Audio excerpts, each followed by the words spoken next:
快乐不整虚的，咱的评价都是真的。感谢帮我们发现好去处的大众点评冠名播出。番茄是个宝，茄皇错不了。感谢约一颗阳光番茄在里面的茄皇联合赞助播出。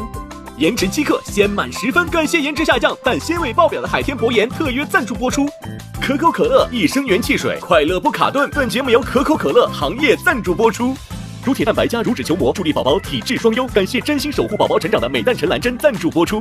好网络就选中国移动。本节目由指定产品中国移动赞助播出。咔嚓咔嚓，一起脆翻天。本节目由美味酥脆、有料有趣的雀巢脆脆鲨赞助播出。一场仅朋友可见的线下聚会即将开启，打开效果小程序即可参与限定活动。欢迎来到脱口秀和他的朋友们第3季。我们的第1赛段双人成行赛即将继续。你永远不知道你对面的那个人他在经历一些什么。我做到了，我体面的回来了。是你做宝宝。我激活了22年的记忆。怕你飞远去，难受，难受，更难受。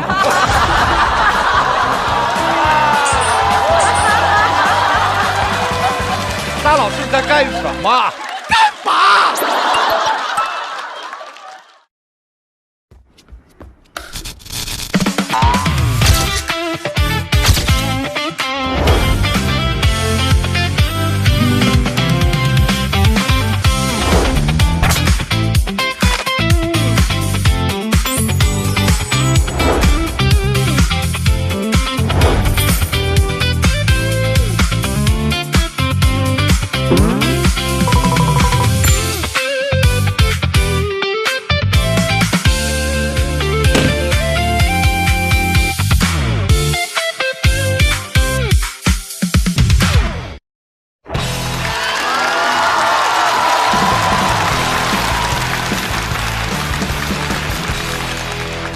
大家来到脱口秀和他的朋友们第3季，欢迎各位。快乐不整虚的，咱的评价都是真的。感谢帮我们发现好去处的大众点评冠名播出。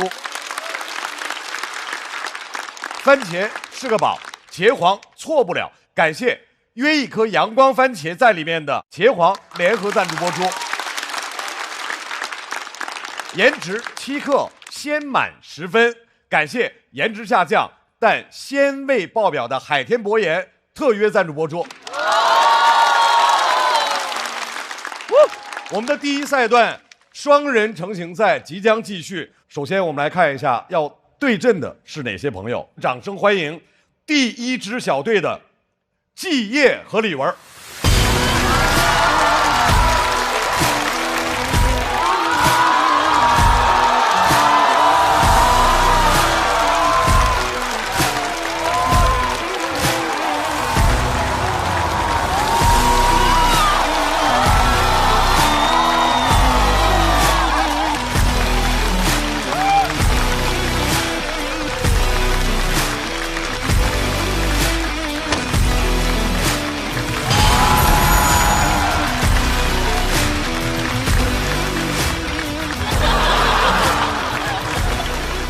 将要和他们对战的小队小武和世越。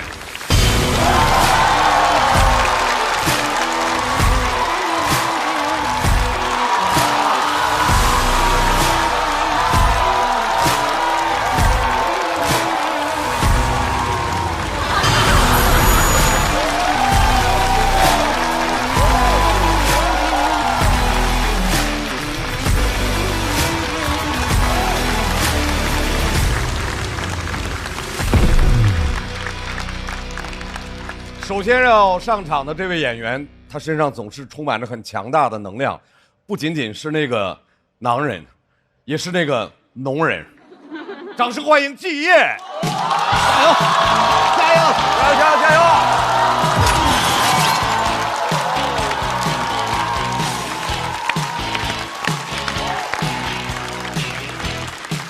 大家好，我是季业。特别开心，我其实今年想跟大家聊聊我自己的性格，有点想挖掘自己了。有人挖掘过自己吗？我以为会很难的，当我低估了自己的浅薄呀。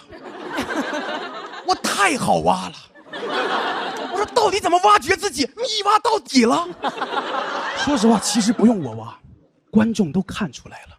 上了2年节目，得到统一的评价就是浮夸，只会大喊大叫，说如听祭叶，耳赞聋啊。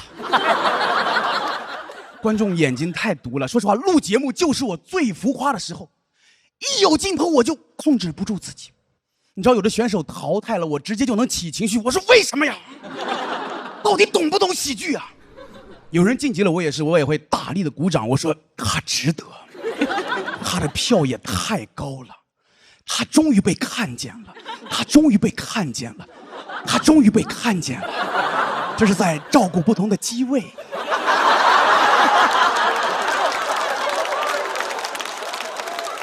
我不知道他能不能被看见，我肯定能被看见。但说实话，我还是很感谢节目组的，没有恶意的剪辑我。但凡把我的素材放到其他节目，随便恶剪的呀。哎，别人夺冠你就剪我的愤怒，为什么？到底懂不懂喜剧啊？有人淘汰了就剪我鼓掌，他值得，他的票也太高了，他终于被看见了。我不知道这算不算表演型人格，但我一查，表演型人格是贬义词，我不算。我只是控制不住自己的情绪。我跟你们讲，大学军训结束，我们跟教官告别，为了显得自己很重感情，我哭得特别狠，特别狠。最后我是被班长和团支书架着扶回宿舍的，别人以为我们教官牺牲了。但那天都不是我的大哭，我的大哭是在高一，学校搞感恩教育，让我们感恩父母。那次我是动真情了，我哭得都抽抽，甚至我爸妈都没有来。同学关心我啊，你是孤儿啊。我从小就是这样一个性格，因为小时候很容易被忽略，上课提问老师从来没有点过我的名字，直到3年级的一次公开课。有人上过公开课吗？就是一堆老师参观一个老师上课。那次老师不小心点到我了，我直接我说表达了诗人的思乡之情。我平时是可以正常讲话的，那天不知道怎么就入戏了，老师也跟着我飙戏说姐真棒。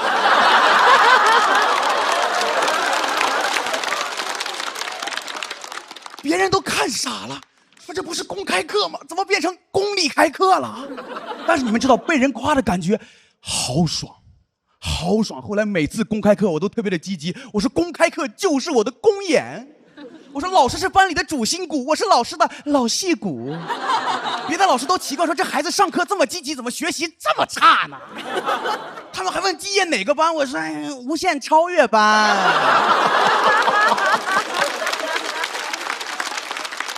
成年之后我也是，朋友们，成年之后我就把浮夸的天赋带到了职场。我用浮夸舔老板，我酒后夸老板，因为喝多了夸人显真诚。当时有次团建，我直接就张总您就是最牛的，我就是最油的。我知道你们听起来难受，是不是听起来这个故事跟浮夸没什么关系，是不是？但其实说实话，我没喝酒，我滴酒未沾。我当时演的上头了，我直接骂他的死对头，我说那个刘志刚凭什么跟您竞争啊？刘志刚就是个垃圾。旁边同事吓坏了，说这是喝了多少啊？1瓶椰汁。后来张总真的就记住我了，半年之后他就被裁了，我就被调到了刘志刚的部门，这也是我登上舞台的原因。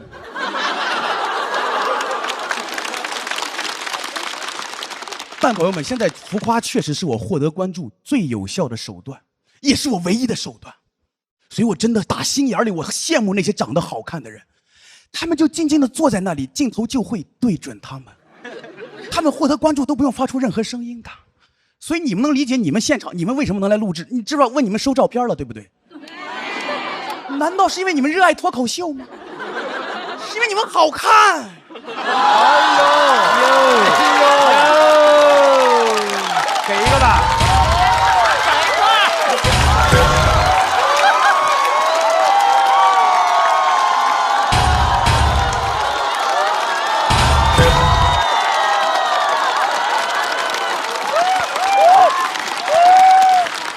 好看，好看，好看，好看。为什么呀？为什么这个灯会拍在夸观众上面？没有为什么，浮夸，我完了。但我无所谓，我就这么一个浮夸的人，朋友们。所以我不理解，朋友们，我真的不理解，我不理解为什么那么多帅哥要来讲脱口秀。你们在幽默什么呀？老天爷不是给你脸了吗？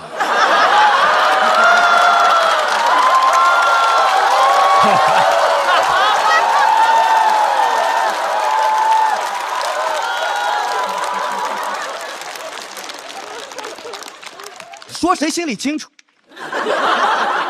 所以我要镜头的话，只能靠抢镜。我真的很想去歌手2026当观众，因为那里有500个跟我一样的人，我觉得没人能演得过我的。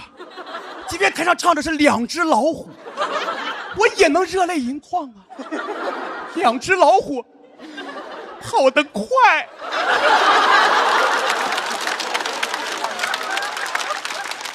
一只没有耳朵，一只没有尾巴，怎么会这么奇怪？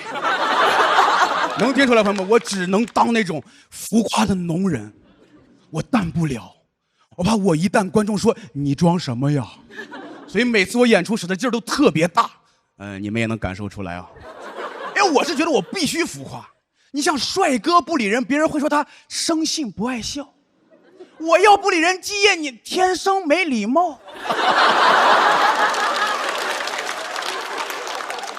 因为我觉得我演不好，观众你可以骂我，但是不能不提我。确实现在有人提起来骂我，说聒噪，他更喜欢那种4两拨千斤的表演风格，那是因为他们拨得动。我这4两拨千斤，千斤就散尽了。我4两只能拨轻拨，我拨不了，我只能拔，干拔。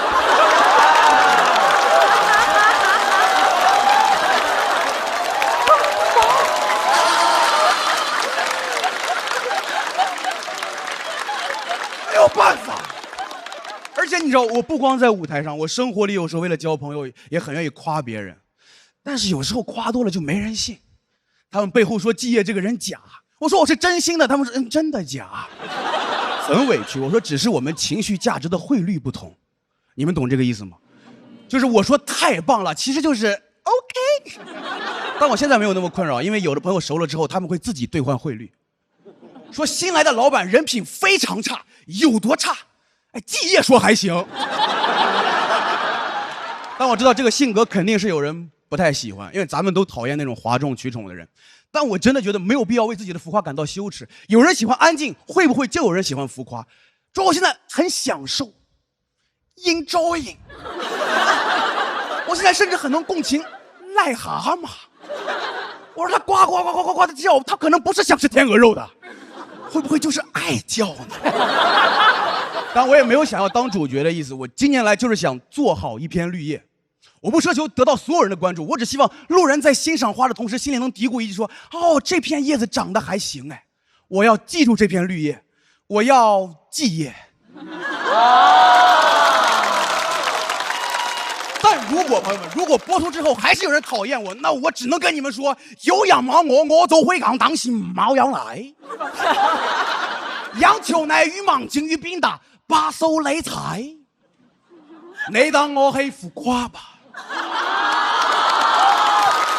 哦，浮夸那首歌。哦，对，夸张激昂我害怕。我知道上面那一段懂粤语的和不懂粤语的应该都不知道我在说什么。但我今年我的目标只有一个，我要做大娱乐家。谢谢大家，我是天。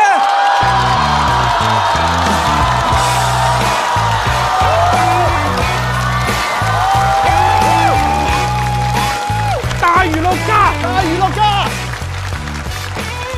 你也真诚一把，真诚。这词儿再练一下。来抓紧最后的投票时间，抓紧投，要不就昏倒了。锁票倒计时。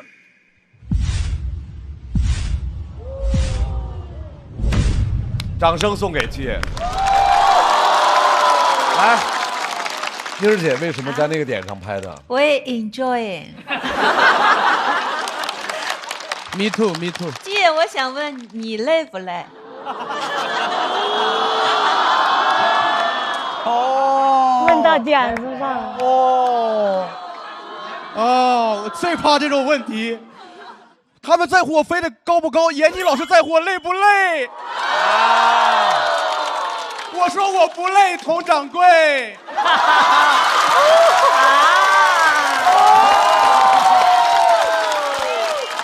你不累，我也不累。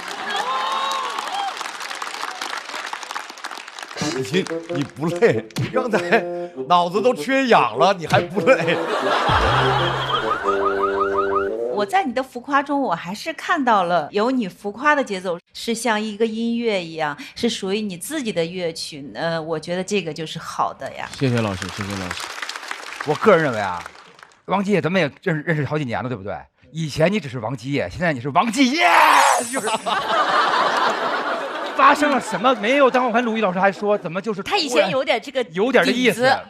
但是以前可能1.0，现在可能都3.0了，已经。分享一下这一年怎么了？就是我们还是想知道一下。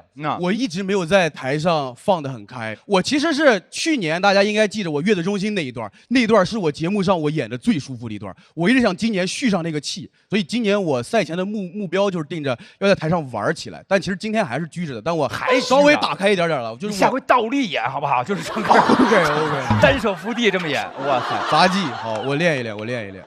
但我觉得就是得打开一下，要不然会太紧绷。你弥补了徐志胜的嗓音，非常好。而且中间那段还提醒了我们，就是说那个两只老虎，就是往深情上演。其实你这么理解也是可以的，对不对？可以，对。你激发了我，我觉得如果说一个人淡泊名利，完全可以唱小毛驴。我有一只小毛驴，但我从来都不骑。对。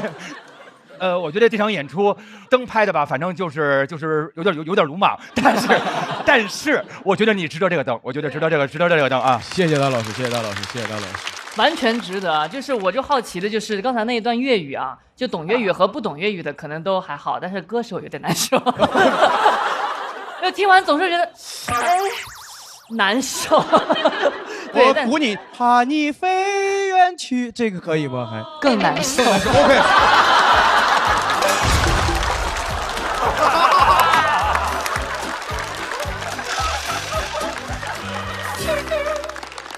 我是被他在舞台上完全释放自己，就是拼了那种感觉。对，他把我完全给赢过去了。因为在最开始的1分钟的时候，这场子有点难演，但是基业当时做了一个决定，就不管怎么样，他要牺牲自己，要把场子热起来，所以那一刻是很打动人的。然后中间到了某一个阶段，神奇的改变就发生了。你能感到观众一个一个，包括我们几个人一个一个被他赢过去了。是。其实那一刻我们为什么一个一个拍灯，就是我想在那一刻告诉他，你赢得了我们，那种感觉特别动人，我觉得。谢谢鲁豫老师。行了，现在头晕吗？现在好多了啊，好多了也下去休息一下。OK， 好吧，掌声送给基业。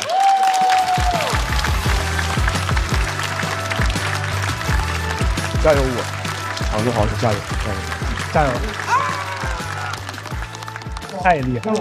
看一看下一位朋友的风格，是不是能够让我们的心灵稍微平静一下啊？好。下面一位是一位新演员啊，但是他是一个反差感很强的人，有请小武。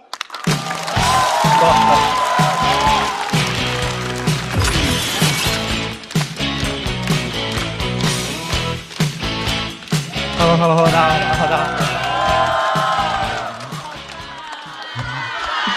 谢谢，我差点没人搭理我。谢谢。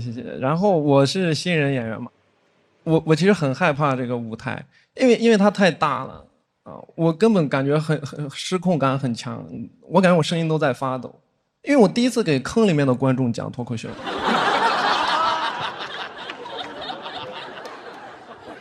我是一个陕西人。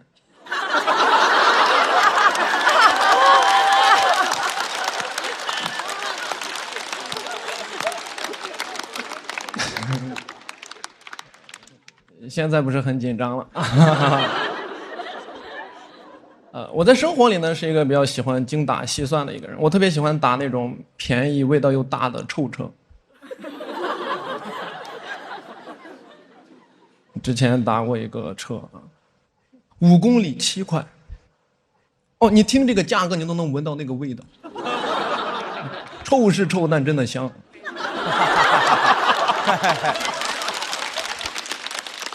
我是推荐大家打臭车的。因为我感觉这个臭车司机啊，比这个专车司机都要松弛，对吧？你打专车司机只会帮你拿个行李，我打臭车司机直接问我抽烟不抽。我说我不抽，他说那我就抽了。我说你抽呗，你这个车你赶紧抽点吧。你在这个车里抽的什么烟呢？都是香烟。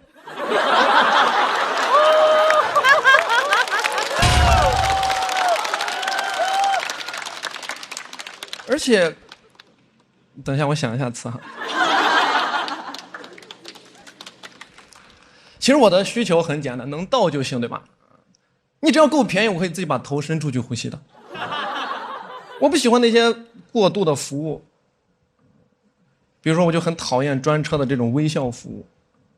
很多中年大哥就不会微笑服务，那有些大哥走到我面前，行李箱拿起来放到后备箱才想起来要笑。你们知道那一帧有多恐怖吗？让他走过来，箱子拿起来看着我，而且平白无故价格就高出1、2倍，对吧？你感觉他笑一下就5块，那有这个价格，我坐臭车都到了。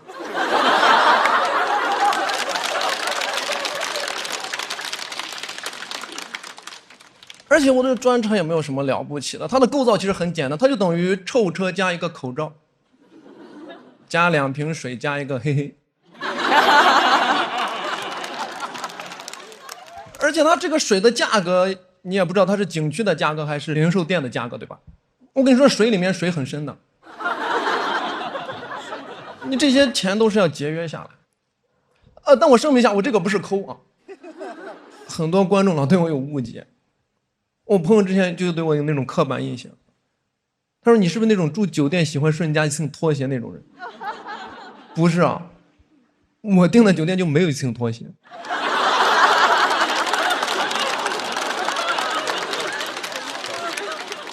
而且我也很讨厌顺这个字眼，你知道吗？什么叫顺？那在我的那个房费里面包着，对吧？我顶多是拿回属于我自己的拖鞋。所以按道理来说，我没有用这个拖鞋，你是要给我退钱的。我没有问你要钱，那是我平常奢侈惯了。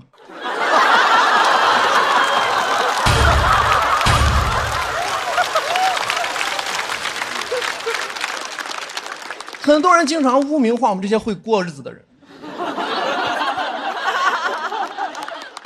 我这个不是小抠啊，我这个是轻奢。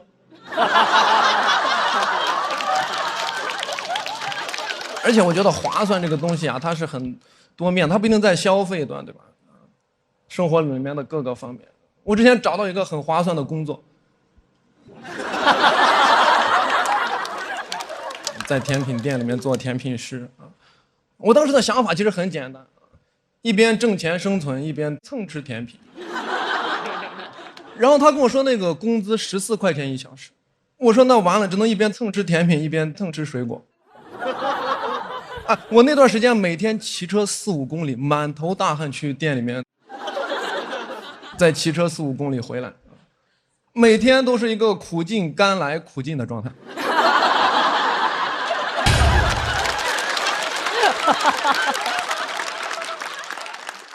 拍快点吧，有点吓人，你知道这个东西。而且等一下，我想一想。苦尽甘来苦尽的状态啊，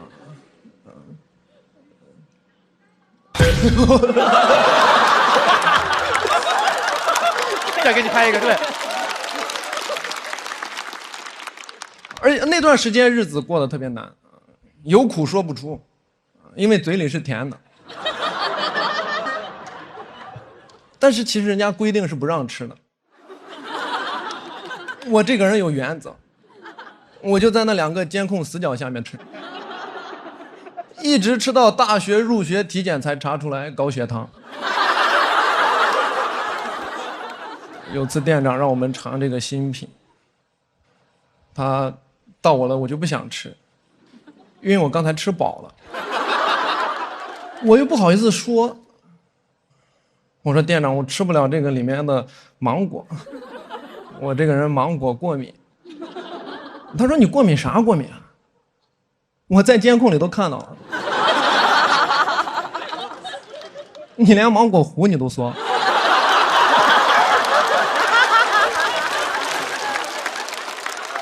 我很生气，因为我能接受你讽刺我，我接受不了你分析我。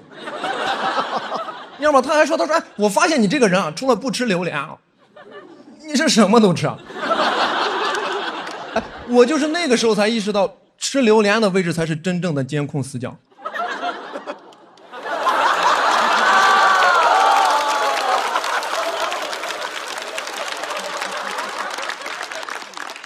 我觉得我经常喜欢从卖家的角度来判断一个事情是否是真的划算的，对吧？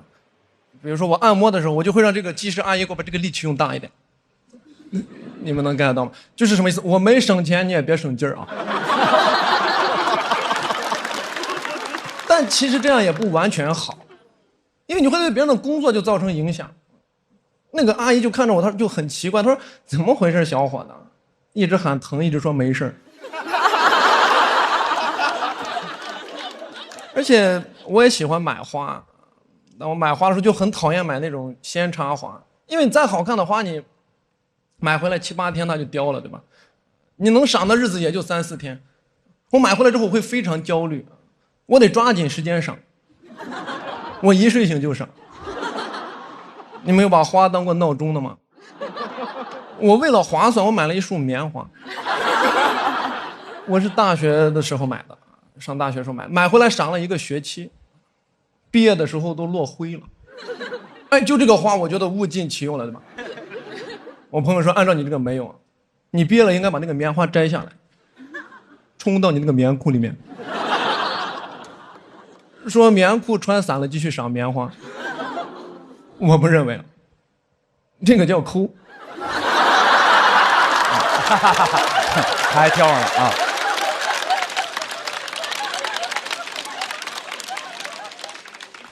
然后这个段到这里其实结束了，它有一个底啊，但是我写那个底写了很久，我一直不喜欢，最后我就决定干脆我不要底了。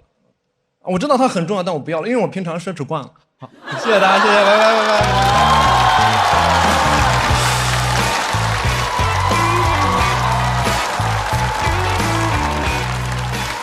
不说往死那两下，票应该相当高，起飞都得。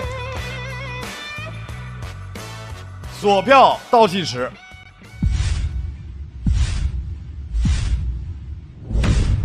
再次掌声送给小武。谢谢。小武，你这个省钱的这个习惯是从什么时候开始？可能就小学吧，有印象里面就开始。小学能怎么省呢？比如说刚开始比较省纸嘛，就是买回来的作业本，它不是第1张都要空着嘛，然后呢，我就会把第1张写着。第1张也写着，对，就是那个封面的背面。不是什么封面的背面，就第1张翻完之后，它不是有1张要空着嘛，然后我就不会空着，我就会把它写下来，然后告诉我的家人我很会省钱，然后我爸就会夸我。啊，你在第1页写上“家人你好，我很会省钱”，就是不知道有没有家里头从小就是说这么教育，就是说家里要节俭，对，家里就是这个教育的方式，特别简朴。对，就是柬埔寨的，然后。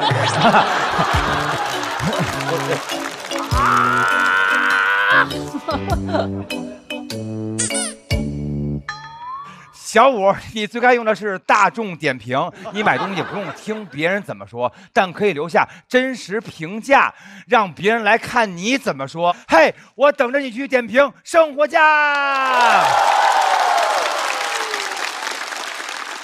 很好奇，就是小武为什么不用那个提词器呢？他省电呀。为家里人想想啊，节目组都是衣食父母啊。你格局好大，但是那个提词器它不显示字，它也在用电。没事儿，不在乎这事儿了。为什么不用提词器？因为我表演的时候需要专心啊。对，然后我看那个词的话，我就会不看观众，我就看不到他们，然后我就有点不专心。嗯，刚才小五一上来，大家说哇好帅，我就特意看了一下张俊，他就。是。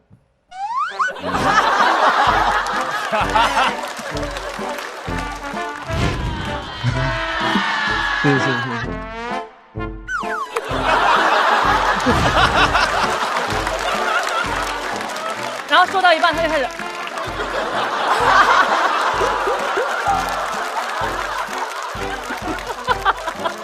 装啊！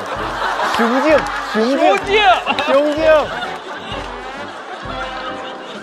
他其实说第一个梗我就想拍了，他说那个我不太习惯给坐在坑里的人，然后说陕西。其实那会儿我想拍，我觉得就是因为是一个线上首秀，很好，哪怕有一些小小的紧张，我觉得他都很好。谢谢。但其实我想问问娘娘，就娘娘，你可以从一个就是资深演员角度，如果在舞台上，如果比如你碰到那样情况，你会怎么办？比如突然你真的有一点忘的时候，你会怎么处理它？二胡，因为娘娘回答。我应该会掏小抄吧，应该啊。但我觉得小武老师演的那个劲儿，就是没有放得很大，很淡定，就是这个节奏还是很稳的，就显得基业特别的心酸。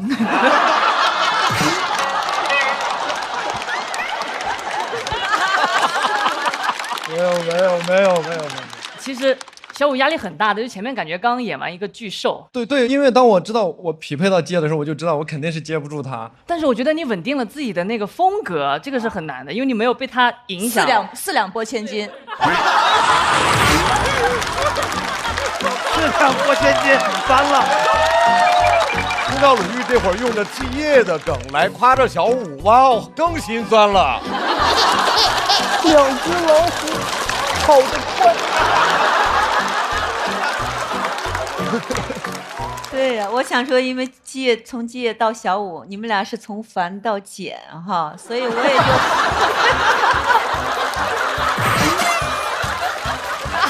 又是一个。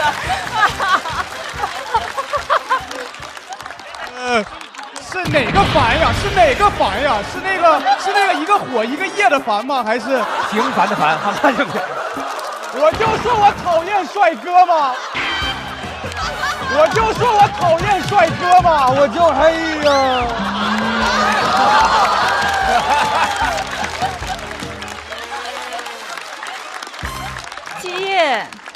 季业，繁花很好的。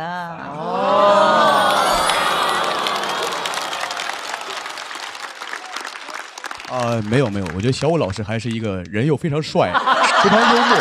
你刚才不拿麦不是这样说的。我讨厌你。对，要火药味儿。好，那个繁花上台。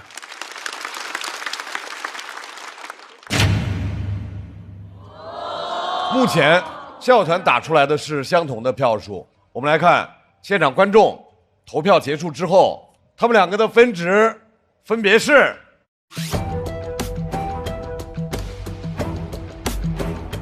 不好说。但是小五忘词确实有点影响。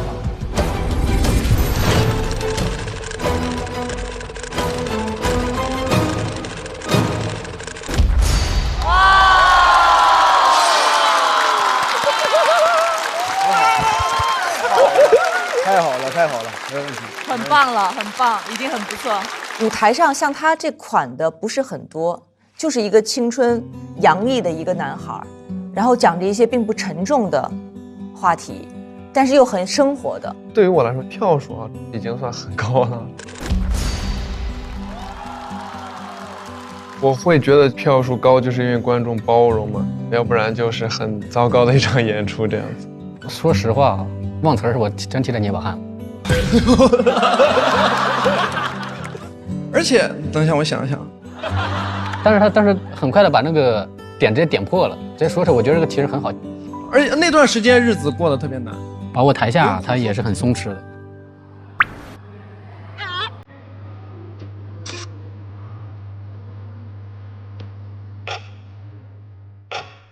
一边挣钱生存，一边蹭吃甜品。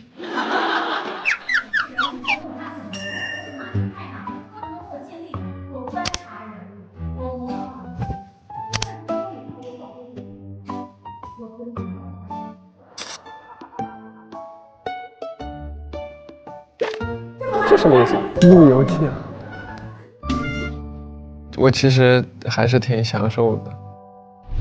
我的这一次表演，即使不完美，因为我第一次给坑里面的观众讲脱口秀，但也是我和观众建立连接的过程。每天都是一个苦尽甘来苦尽的状态。我会继续努力。我看我自己票数其实是没有到我预期的，我也没法判断我第一赛段跟大家聊我自己的性格是不是一个正确的决定。上了2年节目，得到统一的评价就是浮夸。季业其实跟他的稿子里很符合，喜欢给别人提供情绪价值，对他非常的热情，每次一见面就会把你给抱住。还要牵着手。因为以前呼兰他们，我老问他为什么带麦，谁没有带麦？快！很愿意把大家组在一起，既有能量又愿意去照顾大家，拍得非常好，我的天，你做内容太好了，我觉得是完全是文学创作了。就假如季业跟你说这个，你真好，你真棒，你可能不好不棒，但是他对你的感情是真的。一直在说自己浮夸吗？浮夸，季业是浮夸的呀，是浮夸的。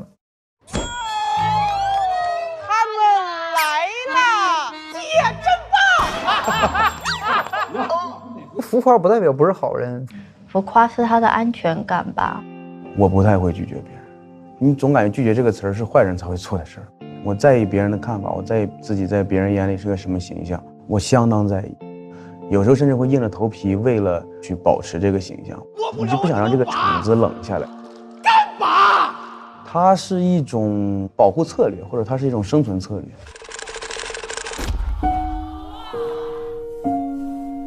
他真正的那种无力感，实打实的照进现实了。季业和我觉得他俩那种相克又相互成就。虽然我写这段其实是想给自己力量的，但是讲完之后发现我写的还是很有预见性的呀。我其实是内心是羡慕他们这种人的。我不敢在台上等，停，松弛，我是得很使劲儿才勉强让他们能调动一点气氛。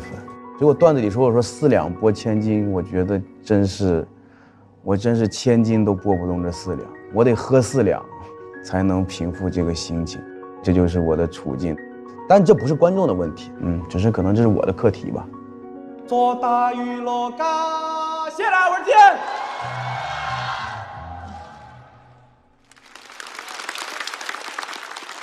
季业为自己的小分队得到了1分。同时，小武，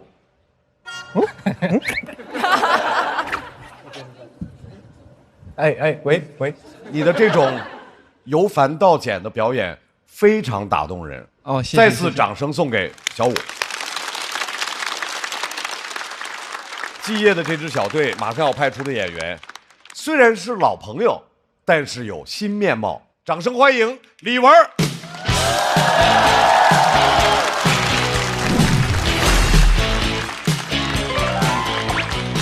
嗨，朋友们，好久不见，你们好吗？好。要和李文1v1的，又是一位新朋友，他要分享的是生活里的小烦恼。掌声欢迎世越。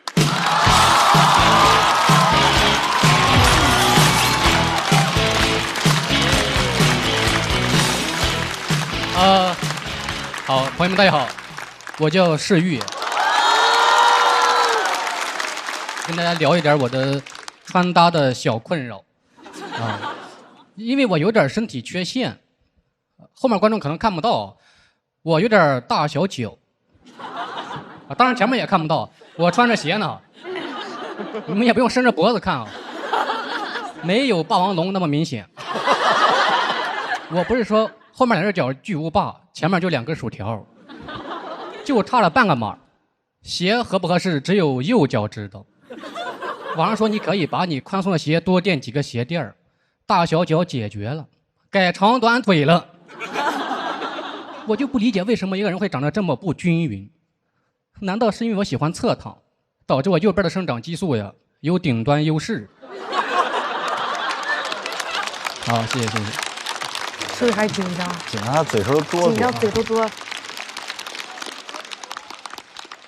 其实大家肯定都听过一个著名的大小脚的故事，灰姑娘。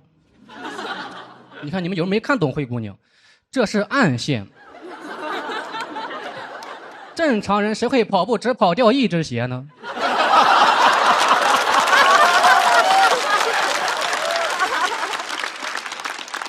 我会，我懂灰姑娘。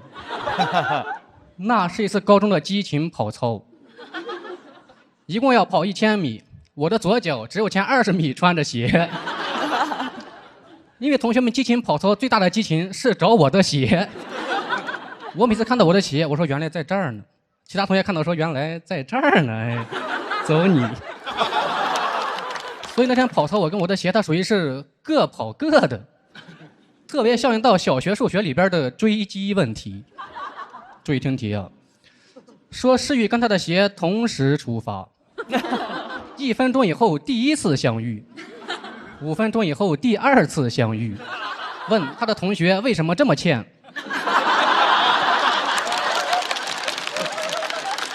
我怀疑他们都不识数，数是鞋的英文啊。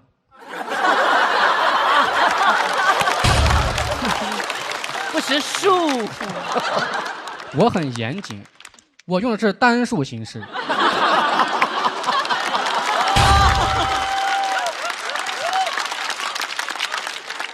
因为我只掉了一只鞋，是吧？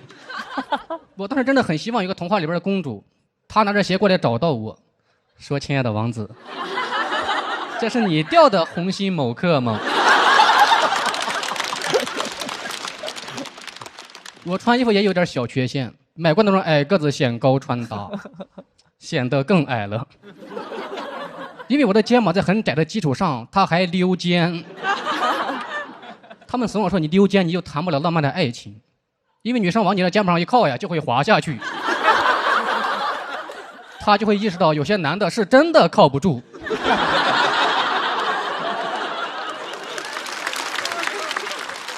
我之前拍演出的宣传照，造型师说溜肩没事，我给你爆改，改到你妈都认不出来。一开始给我搭了一个棕黄色的大衣，溜肩穿上之后，大衣都变长了，往那儿一站，像一个削尖的2 B 铅笔。受不了，真的。他们还说：“哎呦，这是像偷穿你爸的衣服。”我说：“笑死，我爸还没我高。我爸穿上之后才像是偷穿他爸的衣服，他爸也没他高。我们家属于俄罗斯套爸。”然后后面给我搭了一个带垫肩的西装，穿上之后惊喜地发现垫肩它没有垫在我的肩上，磁悬浮垫肩。因为我的肩膀在又窄又溜的基础上，它还内扣。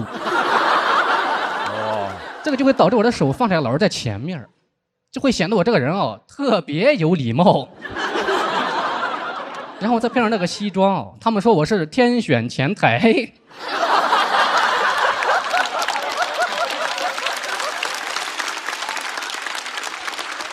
最后给我搭了一个衬衫，他们也没有专业的肩垫，给我塞了2个浴球，跟俩驼峰一样。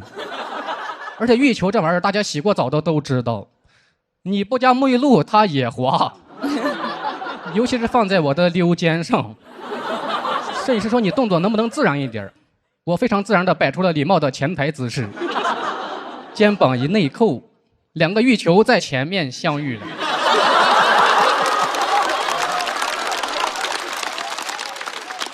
那一刻我终于知道什么叫爆改了。我说我妈肯定是认不出来了呀。其实我就是骨架比较小，去健身就可以做到穿衣显瘦，脱衣快穿上吧，快穿上吧。谁家小孩啊？他们建议我做一个小码男装，我说哥们儿，那就是童装。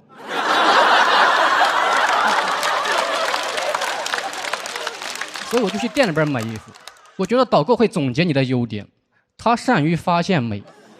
他说你个子高，你身材好，你好，有什么可以帮你的吗？他很有礼貌，但是他发现我没有那种显而易见的穿搭优点。他试图总结，然后他就从下往上开始打量我，目光停在我的溜肩上，没停住。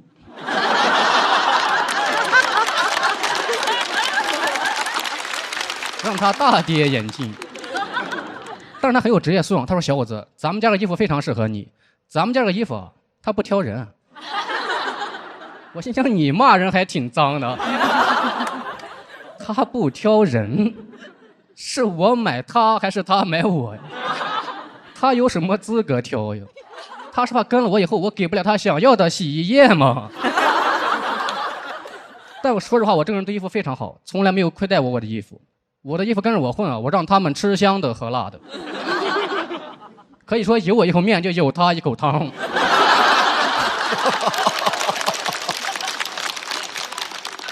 后面的导购给我说：“小伙子，搭条裤子吧，咱们家的裤子非常适合你。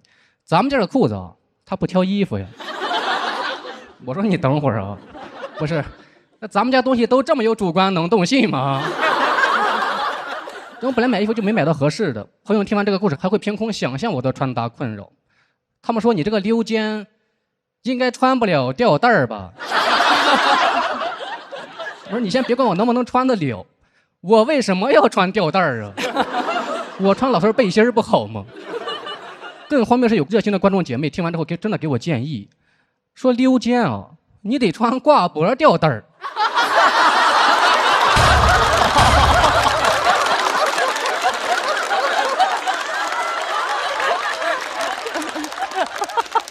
然后这个溜肩段子本来写完之后拿给导演组看啊，他们说你讲溜肩啊，这个是根本没有人关注的一个破事儿。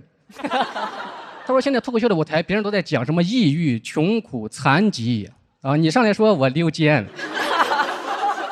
说你活了20多年就这么点困扰吗？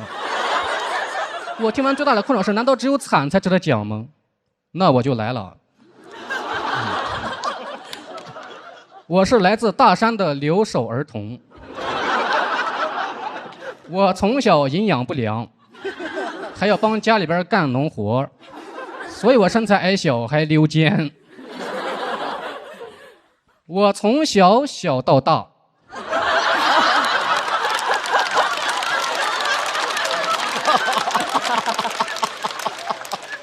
是生活的苦难压垮了我的肩膀。我溜的是大山的轮廓。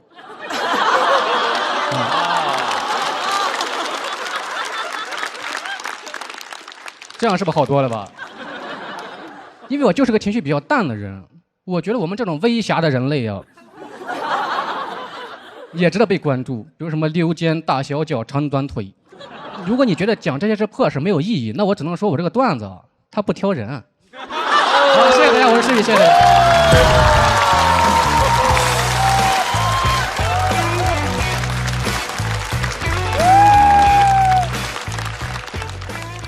锁票倒计时。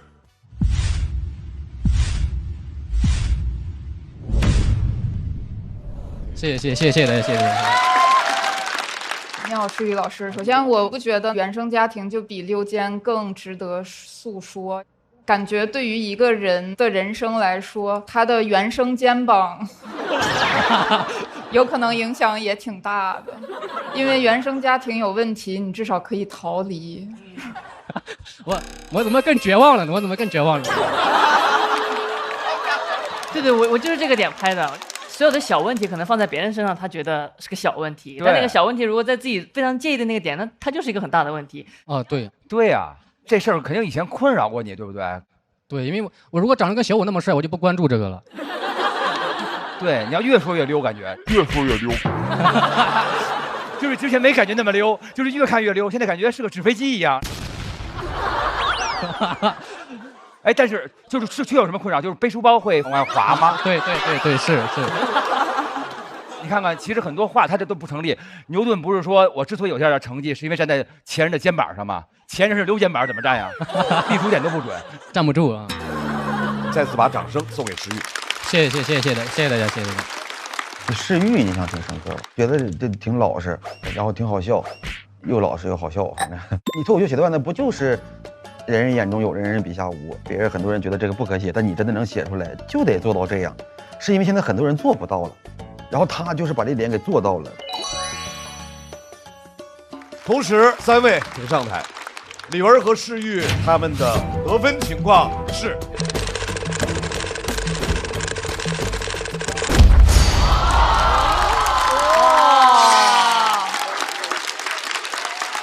让我们恭喜晋级的是小武和季烨。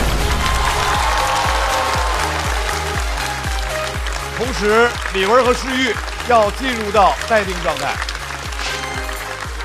小武和季烨晋级，恭喜2位。恭喜！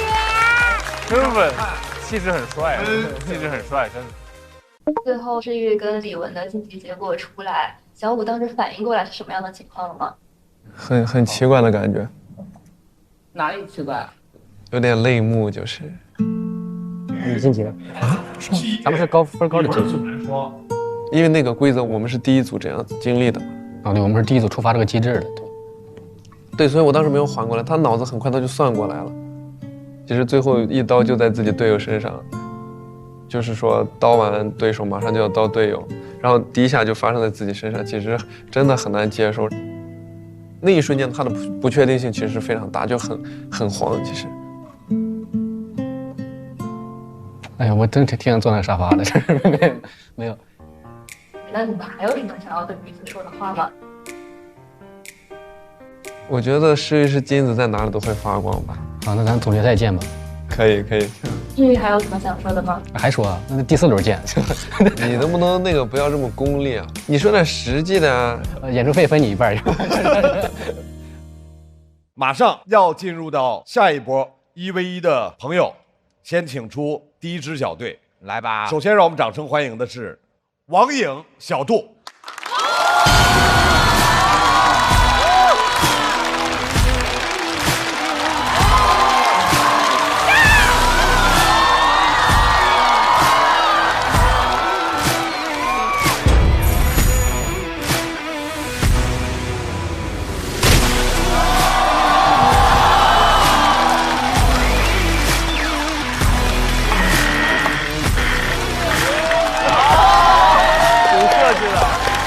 太抽象了。要和他们1v1对抗的，掌声欢迎陆恒、翟晓明。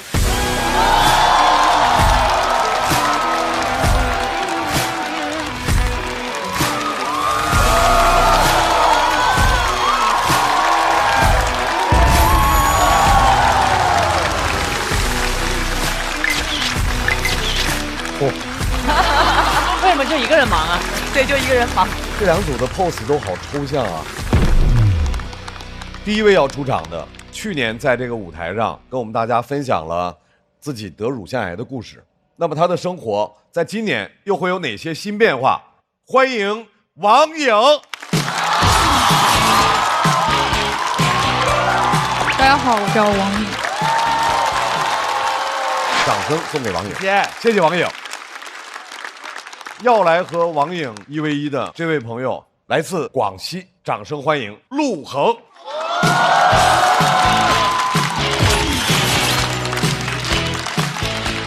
Hello， 大家好，我叫陆恒。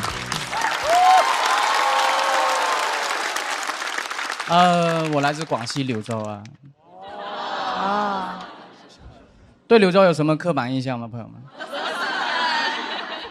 我很讨厌这个刻板印象，因为别人觉得柳州人就会吃螺蛳粉，只会卖螺蛳粉，好像就没有其他工作一样。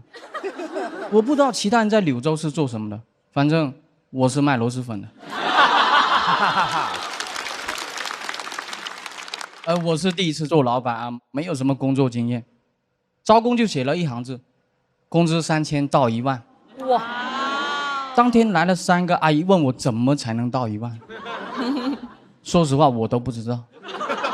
我说你们一定想到1万也行，可能自己要贴7000块钱。我学了5天就开业了，我对外宣传也是非常的中肯，100年老店。祖传秘方。开业当天来了很多客人，说实话，我都不是很会煮粉，因为这5天只学了熬汤。3个阿姨可以说是一点都不会。最可怕的是我们那个还是开放式的厨房。哦。哇，当天很多客人在这边排队看我煮粉，3个阿姨也没闲着，在这边排队看。我特别紧张，我从没想过那个粉能那么难夹。如果不是因为客人太多，我都想用手直接抓。出餐太慢了，我都听到有人在后面拍大腿。哎呦，油！哎，他油这声，你感觉他就要冲进来一样。他说了一句话最扎我的心，他说：“到底会不会煮粉了啦？”当时阿姨都害怕，就开始劝他们说：“哎呦，你们别急的，他真不会。那他不会，你们3个就上。”说的好像我们又会一样，谁都不会。干了6年多，凭什么我们会送东西？鸭脚、卤蛋、豆奶天天送，送着送着就把对面的几家都送走了。最主要是降价啊，一般柳州别人就卖8块，对吧？我刚开业我就卖6块。后来有人很过分，卖5块钱，真的太卷太过分了。我都天天去他们家吃。甚至人来我家吃，我都想你去他家吃得了，给1块钱给我就行了。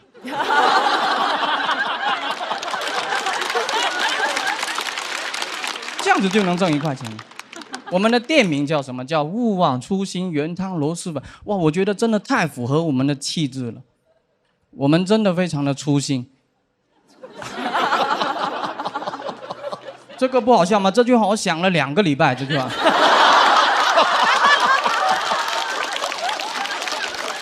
我们有多粗心呢？外卖没有配菜，直接就送过去了。配菜是螺蛳粉的灵魂。当天我不知道，我接到他的电话，他说：“老板，你们家螺蛳粉是真有特色啊。”我笑了出来，我说：“那当然了，没点东西能干那么久吗？”他问我连配菜都没有啊。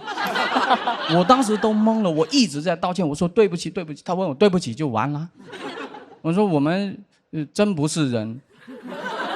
您今天想公了还是私了？他说这个都能公了，报警抓你啊！我说不是公了，现在我装这个配菜送过去给你。他说算了，他不想看见我。他问我怎么私了，我说私了那就太简单了，你自己将就着吃。当时我还顺嘴说了一句，我说如果您今天觉得好吃，就帮我宣传一下吧。讲完我自己脸都红了，我心想完了。第2天肯定是个差评，我去看了，它是一个好评。他是这么说的：这家螺蛳粉虽然没有配菜，老板还要我帮他宣传。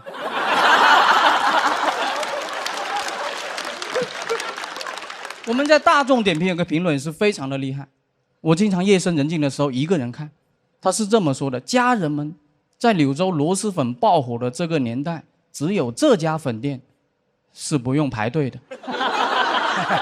我们太害怕评论，也非常害怕备注，因为备注字很小，他也很过分。他说：“老板，我们从来不是麻烦人的人，但今天想麻烦你一下。”那什么意思嘛？我就不是人呢？能给一个大一点的猪脚吗？好人一生平安。什么叫好人一生平安？猪脚小了就不是好人了。就因为最后这句话，现在我过马路我都特别的小心。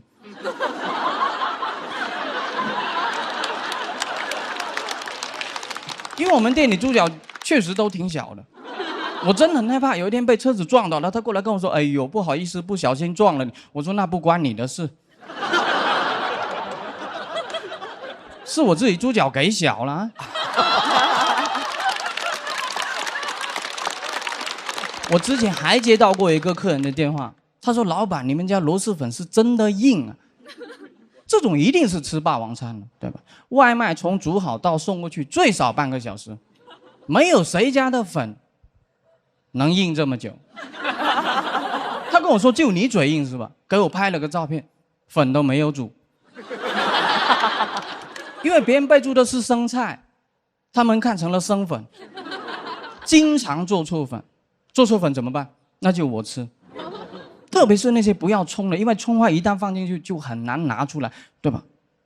吃到我都害怕了，我就教他们，我说以后还有那种不要葱的，你夹配菜的时候在嘴里念不要葱，不要葱，不要葱就行了。OK， 第二天就照做了，不要葱，不要葱，不要葱。哎呀，哎呀是什么东西？哎呀，哎呀就是又放错了呗。他说没事，老板这一碗就麻烦你自己将就吃吧。我说上一碗别人不要辣的，我现在都还没吃完呢。可能你们不知道，我以前也是不吃辣的。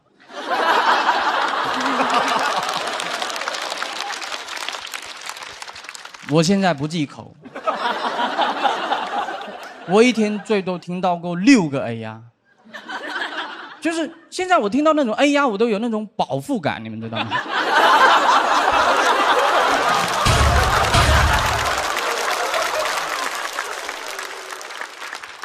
有一天，他又很开心的跑过来跟我说：“老板，刚才我做错了一碗不要葱的，但是你不用害怕，我已经解决了。”我说：“你是怎么解决？”他说：“你不用管。”过了不到10分钟，我接到客人的电话，他说：“你们是真聪明，我都备注了不要葱，不要葱，吃了会死。你们放进去就算了，竟然还帮我把它埋在下面。”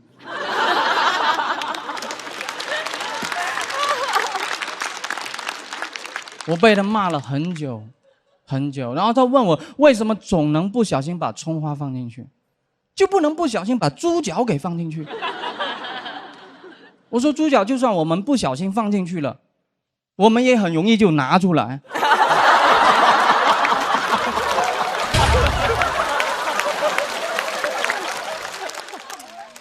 今天在座的所有朋友也知道我是卖螺蛳粉的，对吧？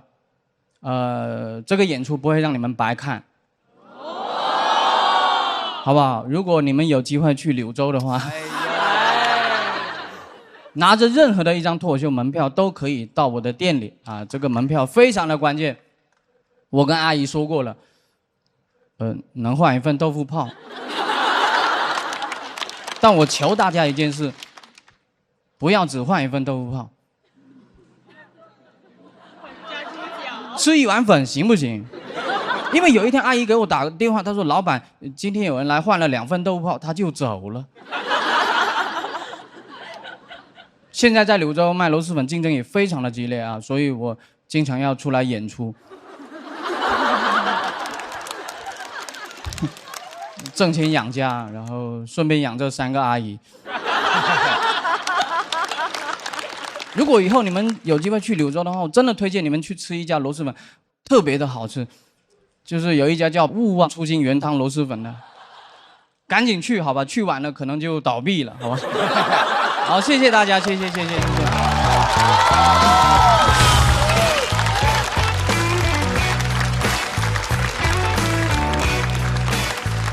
锁票倒计时。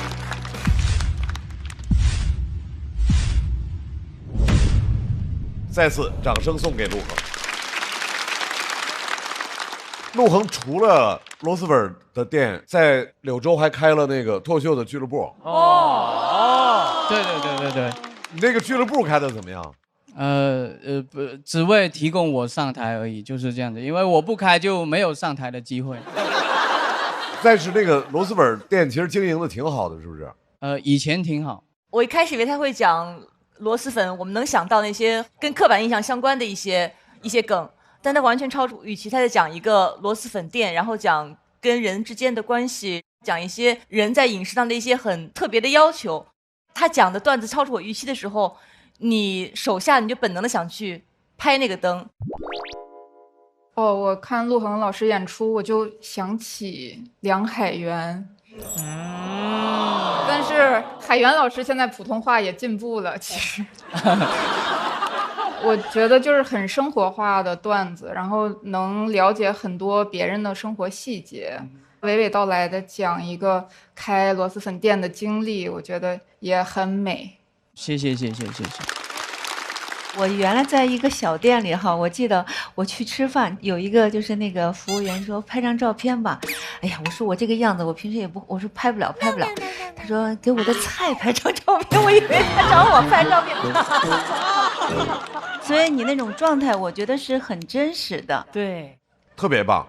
虽然有点紧张，但是陆恒第一次来到节目，已经有了非常好的表现。啊，谢谢谢谢。同时，我们要请王颖重新回到台上，他们各自得到的票数是。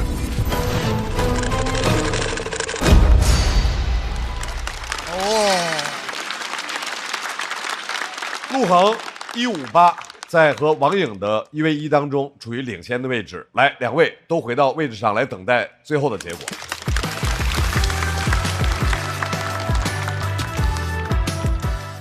王颖团队的下一位演员，一位新。摔不着，大家看到了吧？风格很独特，太好了，已经开灯了，小，掌声欢迎小杜。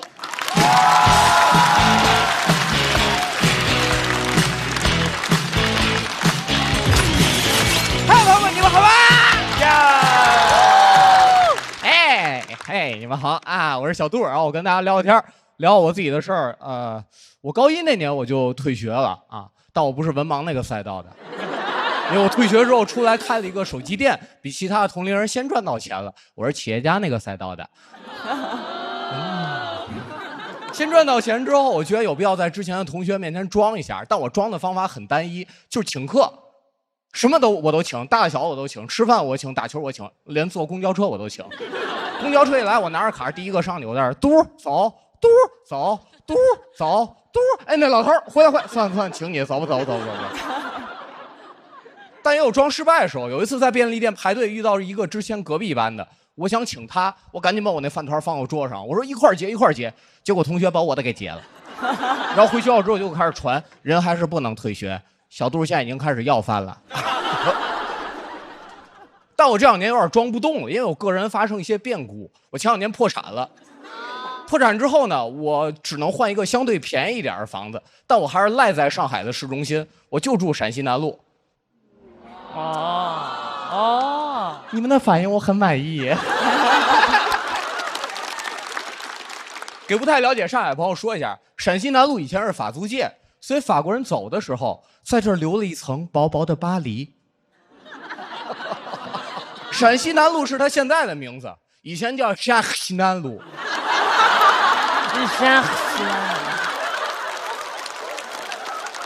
漫步在这条街上，你就会产生一个疑问：看着马路两边人，你会纳闷，这帮人都不用上班吗？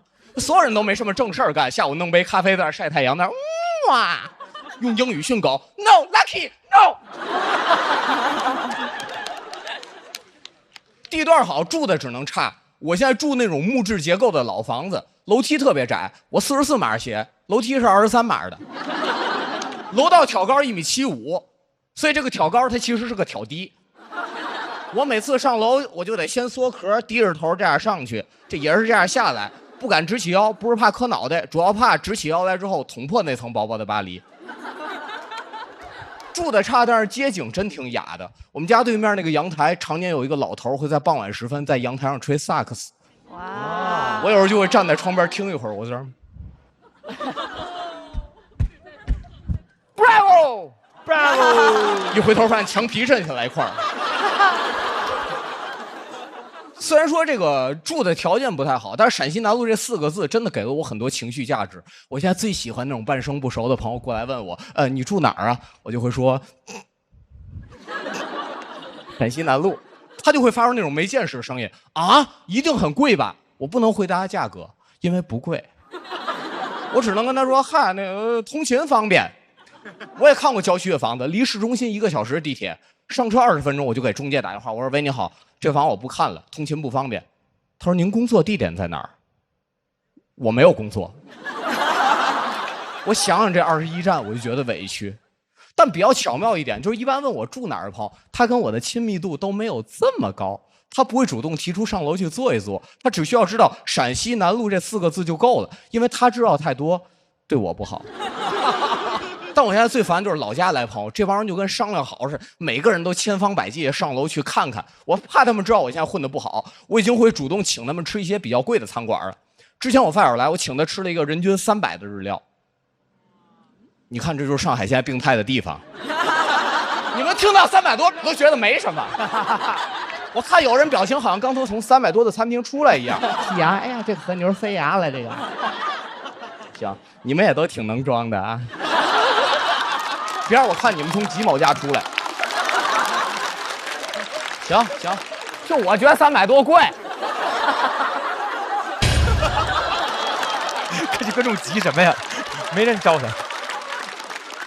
坐下之后，他问我，他说：“你经常来这儿吃吗？”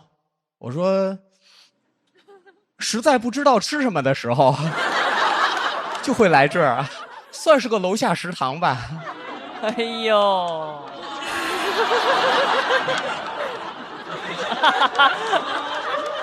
人均300的日料，我们俩足足花了300多，因为我点了煎饺、炒饭、乌冬面，点刺身了，点了1份刺身。我说刺身你多吃，我住这儿我总吃，我跟这生鱼片都熟。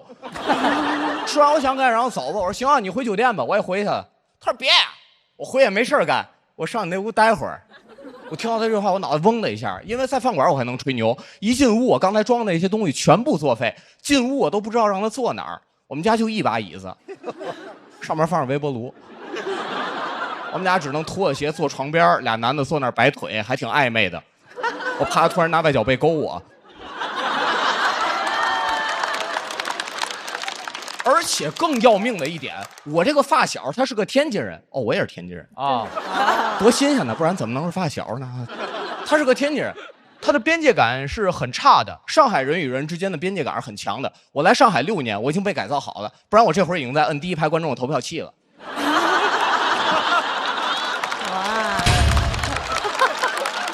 我这个发小在天津里边界感都算是最差的，知道？他之前去过我别的住处，我到现在都记得那副嘴脸。他一进屋会叭这样把外套甩到地上，我赶紧给他捡起来挂好。他脱鞋时踢踏舞的动作我也给他收好。他第一句话肯定是我要充电，我说充电也行，但我要先把微波炉给他拔下来，因为电压不稳会跳闸。冬天待一会儿他跟你讲冷，开着空调吧。我说冷你就穿上外套滚蛋。不行，不能这样，他是客人，得给他开。但是空调遥控器的电池还在体重秤里。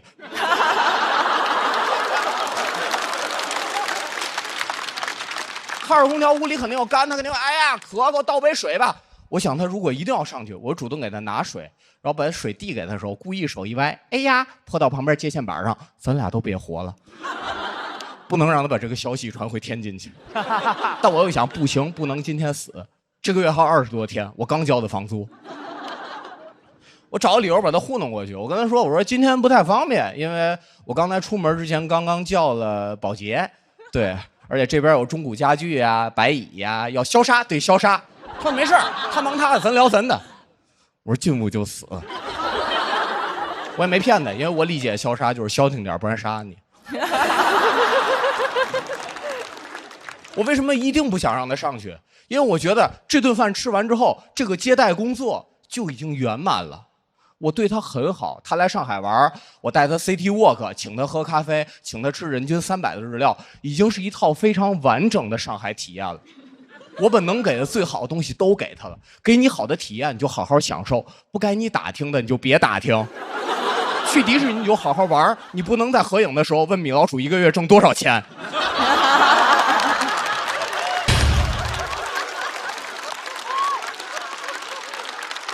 他会哭的。好，讲到这儿，朋友们，谢谢你们，下次见吧，拜拜。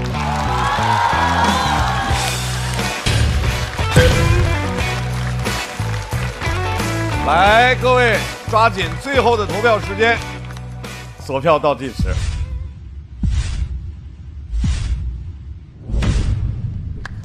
再次掌声送给小杜，谢谢小杜。小杜的表演风格很独特，娘娘以前看过小杜的表演吗？啊，对，小杜是和我一届训练营的同学。你看人怎么混的？所以我第一次看小杜演出的时候，我就想啊，这个人真的没有学过相声吗？就是因为听说过，因为咬字非常清楚啊，就是也一般，好像有人说我听过，还是那么偏的，是天津的朋友啊，对，我是天津人。对，我也觉得你很能释放自己的情绪，在舞台上很放松啊，演的还都是那个带劲儿的地儿，还都挺有的。而天津的朋友本身就特别的幽默，因为北京跟天津也特别近嘛。对，总觉得有松弛感哈，特松弛啊！我之前去天津的时候，像天津的观众朋友，哇，这样是天津的朋友说你这是哇，这才是哇，哇，这才是哇，对。我觉得他特别好，特别好一点就在于，其实他的生活方式可能跟我的是完全不同，但他讲完之后，我完全站在他这一边。哎，我认为就是应该这样啊！如果是我的话，也许我也会选择这样的方式，就是在我看来这种最体面的。可能我需要去隐藏一些什么，装一些什么。我觉得这可能就是一个脱口秀很高的境界。他把我给说服了。演多少场了？这些年？我最多的时候，当然那会儿也是咱们线下市场比较繁荣的时候啊。那会儿大概一年能有600场主持吧。600场，你说一年有600场。对，因为那时候经常工作日下午也是有商演的，下午晚上。对，我就是主持，就是上去就是邵刚老师这活儿啊。对，上去就问点有的没的，问人俩人什么关系啊，攻击一下人家的。你是在说你自己，还是连带着我一块儿啊？咱们不是都是主持人这一块吗？您主要说5个字，有请下一位。没有，我们不是纯报幕，也是不是穿旗袍上来那种啊。他们说你纯报幕，所以小杜我是纯报幕。说话也不招人爱听，但是也确实不会让别人记在心里，没事儿，绝对的。来，再次掌声送给小杜，谢谢你们。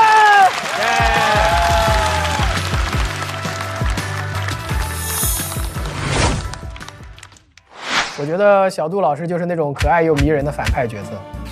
世界需要一个反派，所以我成为一个反派。你会用哪几个字形容你自己呢？怪人。生理上像个猴子的感觉。疯子。你现在队友是谁呢？我现在队友是高寒，胡说八道的。你有什么决心？击败所有对手，然后在合适的时候退赛。说点能播的呢。好嘞，我买完菜就来了。然后自大，自大我觉得是好词儿啊，它不是负面词。我觉得，因为你如果站在台上，你不自大的话，你是没办法建立你的信念感的。我是企业家那个赛道的，吃饭我请，打球我请，连坐公交车我都请，我就住陕西南路。你们的反应我很满意。我觉得自大是第一位的，是很重要的。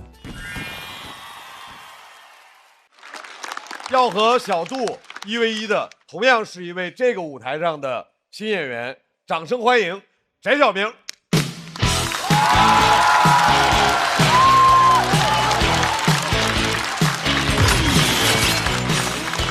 Hello， 大家晚上好，我是翟晓明，大家晚上好。特别开心给大家讲段子，自我介绍一下吧，我叫翟晓明，是山东临沂人，现在是全职的脱口秀演员。但其实在我小的时候，我其实更想当一名歌星。小朋友们就是对自己也没什么很好的认知。我当时才2年级，我也不知道我哪来的自信，跟班里2个大胖小伙子直接组了一个组合，起了我们那个时候最爱的组合的名字，我是瑟琳娜呀。我小时候听的歌跟周围的男生也不太一样，我听的都是孙燕姿、张韶涵、蔡依林，他们对我的影响特别的大。我小时候想当一名歌星，我都不是想当一名男歌星，觉得可以朝女歌星方向发展一下。我记得在我2年级的时候，我幻想我未来当歌星开万人演唱会。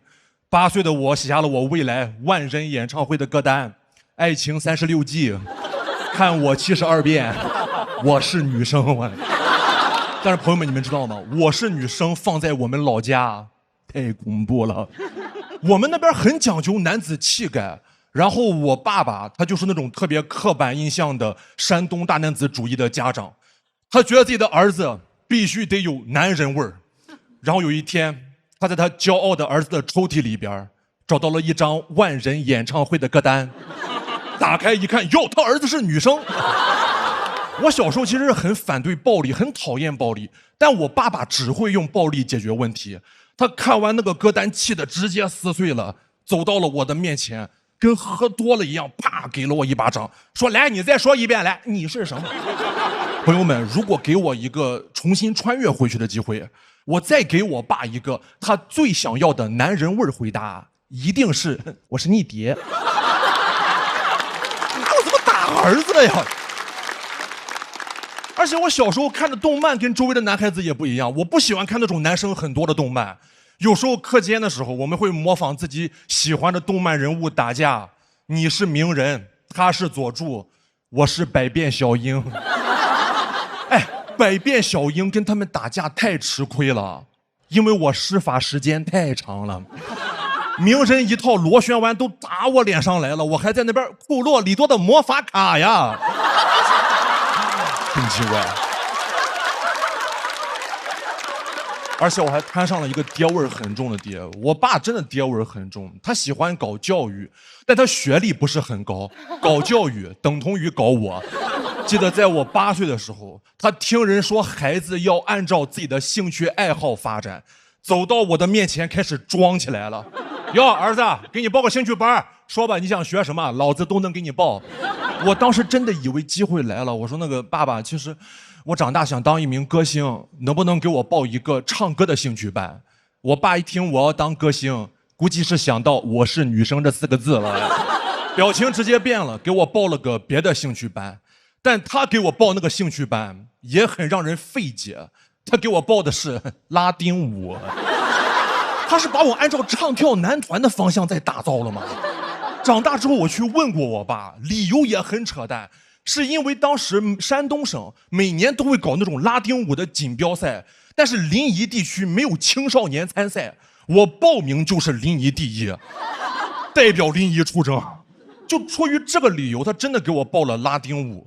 但是在山东，一个男生学拉丁舞真的还挺难的，因为基本上每个男孩子吧，家庭教育都是你必须要活得像个男人一样。我小时候因为天天跟女孩子跳舞，经常会被我们班的男生或者其他班的男生霸凌。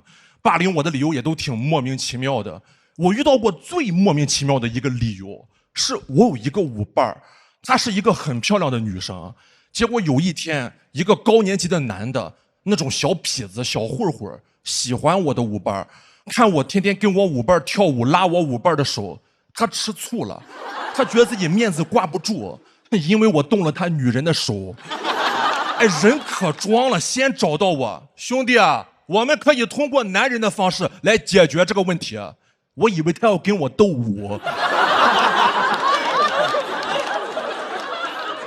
我没想到，哎，过了1个星期，他找了9个男的过来揍我了。我当时真的挺无辜的。那天刚放学，我走在校门口，9个男生直接上来把我围住了。我当时上初1，很矮很瘦，我也不会打架。9个男的这么把我一围住，说实话，我真的挺害怕的。那是我第一次比较直观的面对校园霸凌，我不知道我能干什么。那个男的仗着自己人多，一句话不说，对着我直接一拳就打上来了。然后就在他出拳的一瞬间，我真的太害怕了，也可能他们真的是把我逼急了，我给他们跳了一段拉丁舞。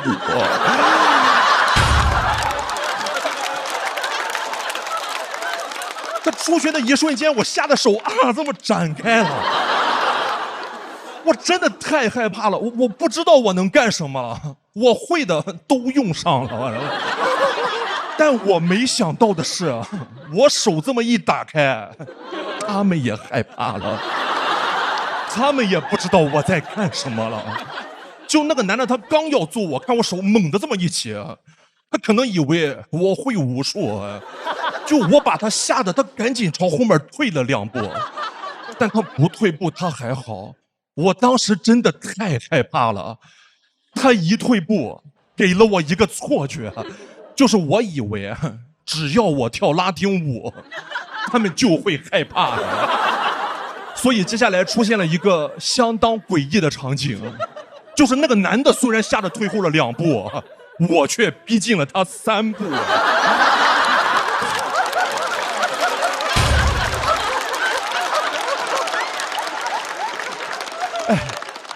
他打了我1个小节，我还了他3个8拍啊。然后我和他双目对视，我开始为了我的生命安全，在他的面前搔首弄姿。想哭了。我这辈子从来没有那么媚男过。而且我在拉丁起舞的时候，那9个男的没有1个人敢上来动我。我的舞步把9个男人原地硬控60秒。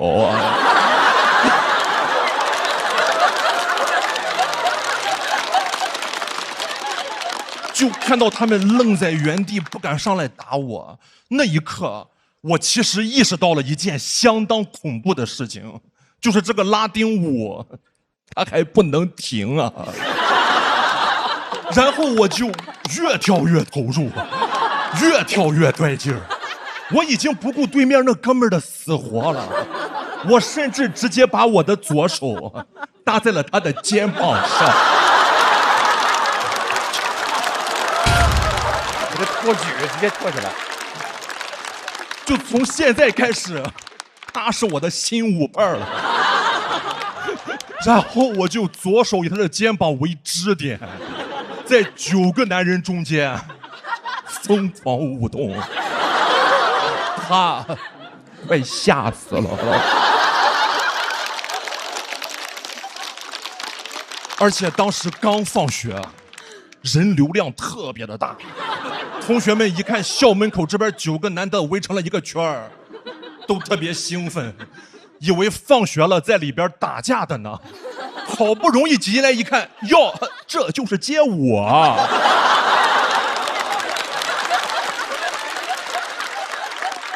我跟那9个男的的心态也不一样，我怕挨揍，所以人越多，我跳得越兴奋啊！我希望被人看到。他们围成一圈要打我，我在中间疯狂起舞，那场面像在拍印度电影。我不知道我的拉丁烂不烂，但此时此刻这就是我的拉拉烂的。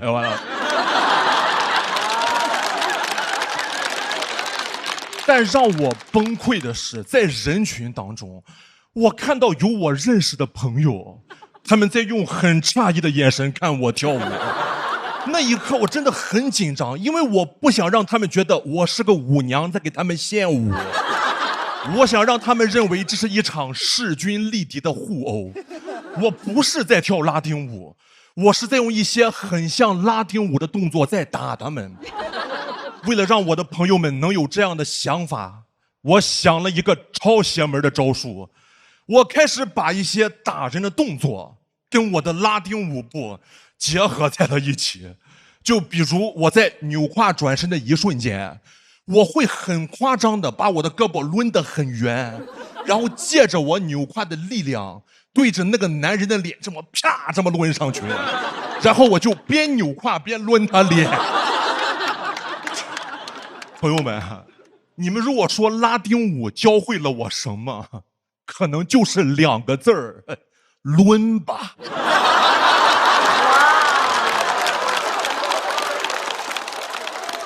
所以朋友们，面对生活当中的困难，跟我一起抡吧。但是面对校园霸凌，咱们还是先跑吧。我先跑了，再见。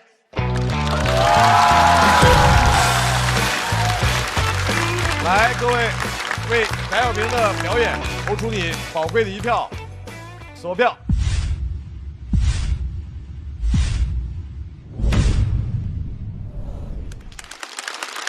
其实，小明是个特别优秀的编剧 ，sketch 编剧，去年的很出圈的技能五子棋的编剧。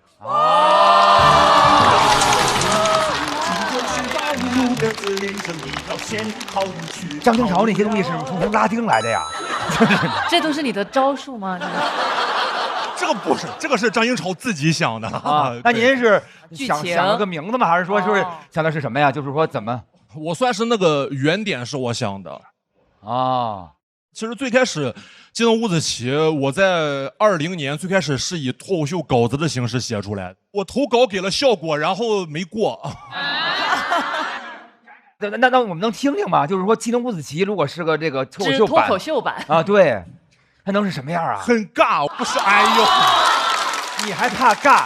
你当着9连环的哥哥跳过这个舞蹈，你应该早就不是怕尴尬这件事了。你怕个对，你还怕这些来？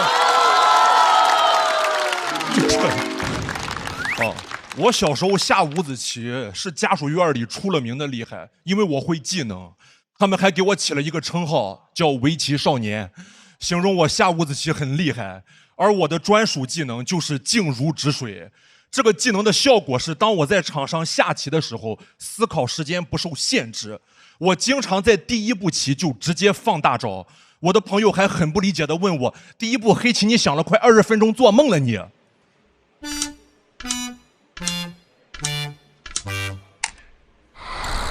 你看很尬吧？你看，这就是为什么张新超能成功，我不行。哦，但是他通过你的思路想了一堆天马行空的那些歪招，对，多亏了他呈现出来了，其实是哇，真棒！哎，既然你的第一梦想是当歌手，那你小时候最喜欢的是哪什么歌？能给我们？你肯定练过呀。我的歌品比较特殊了啊，我存在那美丽新世界，对。哦，就唱成这样还想当歌星呢？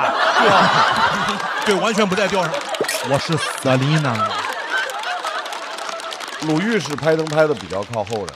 对，我最后拍的。我觉得他的描述太好了。哦，因为他那一段那个舞蹈完全是靠他用语言。你想，其实舞蹈动作应该时间不是很长，几个动作嘛。对。但他描述的时间应该比舞蹈本身发生时间是要长的。但是你不觉得枯燥？像是一个慢动作一样，他掰开揉碎的把那个动作完全是分解开来讲，我觉得非常棒。我唯一的遗憾，从你开始讲面对校园霸凌要跳舞开始，我就一直盯着你。从你做第一个动作开始，我期待你做一两个动作。但你可能有一些紧张还是害羞，我不知道，就你没有设计在里面，这是我唯一遗憾的地方。因为最开始这个事情，我在这稿子是我去年写的。我最开始的时候，我不知道这件事情是很好笑的，我是当我的童年创伤去聊的，然后就聊给了刚才大家也提到张新潮这个朋友嘛。就是我们有一年是本子写不出来了，然后他鼓励我挖掘一下自己童年的痛苦，我就贡献了这段童年创伤，他笑得跪在了地上，还从那边模仿拉丁舞的动作，说明哥你当时是这么跳的吗？就很奇怪，知道吧？但是他鼓励我说这个东西只有我说出来了才能去直视，因为他真的很好笑。是。来，3位朋友来到现场。我们先要看翟晓明和小杜，他们在各自的表演结束之后，现在的票数是。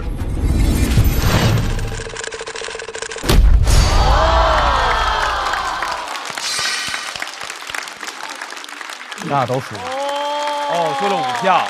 翟晓明176，微弱优势，所以让我们祝贺翟晓明和陆恒成功晋级。小杜和王颖要进入待定状态。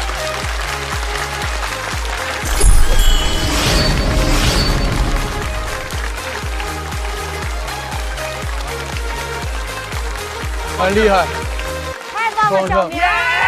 哇，你变化太大了！真的吗？真的吗？谢谢。马上是我们今天的最后一组对抗，第一小队是小块儿和陈小静。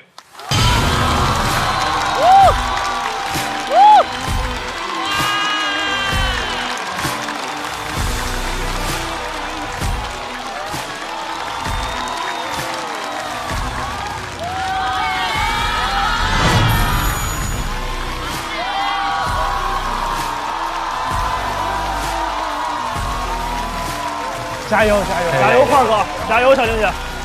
要和这2位进行1v1 PK 的队伍，掌声欢迎秋月、山河。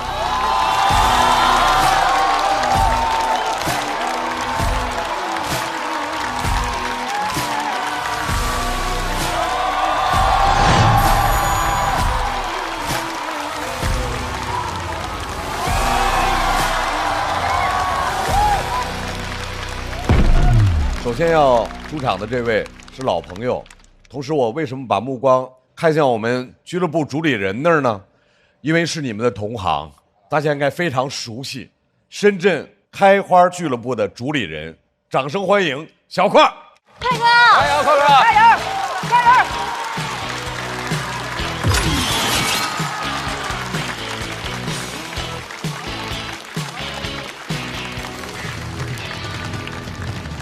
大家好，我是小快。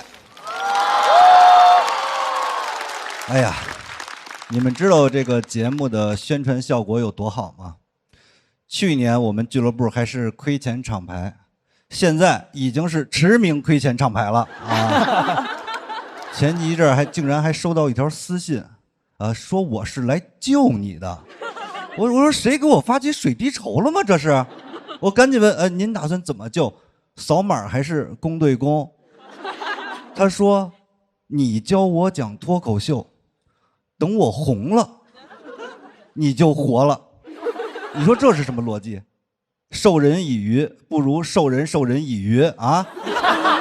关键是他为什么觉得我能教红他呢？他该不会觉得呼兰、广智、徐志胜都是我教出来的吧？我澄清一下啊，不能说完全是我教出来的。也有他们个人的努力啊，所以我就问他，您为什么觉得自己讲脱口秀能红呢？他说，首先我的性别讲脱口秀有优势，你们猜是什么性别？都不敢说吧？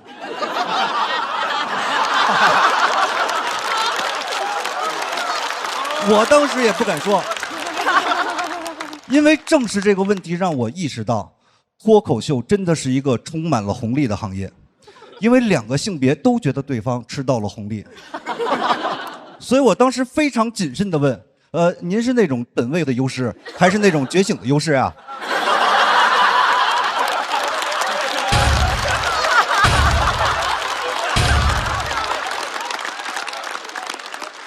他说我是不敢说出他的性别的，因为你们也知道，现在这个舆论环境已经不允许我以身入局了啊。然后我又问了他第二个问题，除了性别，您还有没有别的优势？他研究过脱口秀，一张嘴就知道。他说我还有8种病。我当时就没敢接着问，因为以我现在的经济能力，问到最后，我只能给他一份祝福。主要是我真的不想把疾病当作捷径，我怕路径依赖。那以后写不出来稿，就去医院挂号，跟这个医生说：“您今天就给我敞开了查啊，没有病啊。那这样，您看我这2条腿，能不能给我治瘸了？stand up comedy 这么多年了，也该来点 sit down comedy 了啊。”延长职业生涯的方式就变成了缩短生涯啊！而且他8种病啊，就太多了，多到什么程度？你没法跟他开玩笑。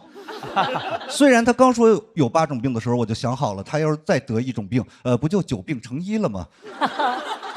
但我也不敢说，一着急说了一句知道别人有病时绝对不该说的话，那真是太好了啊！您讲开放麦试试。然后他提了一个我从来没有想过的问题，他说讲开放麦给多少钱？我不知道是他表达有误还是我理解错了啊，赶紧给他解释，讲开放麦写稿就行，不用给我钱。他说那我自己写稿，你给我多少钱？他问完这句话，我才知道他能成为优秀的脱口秀演员。因为能想到这种问题，他大概率是穷疯了嘛啊！但还有一种可能是他真的不太了解这个行业，所以我就跟他说，开放麦是演员试段子的地方，所有演员都是没有演出费的。他只回复了我5个字，彻底的击溃了我，呵呵，资本家。我当时就不敢回了，但我觉得他还真的挺厉害的，一句话让资本闭嘴了啊！过了一阵，他还真的来讲开放麦了。坦白讲，我那天真的非常期待，但他的脱口秀怎么形容呢？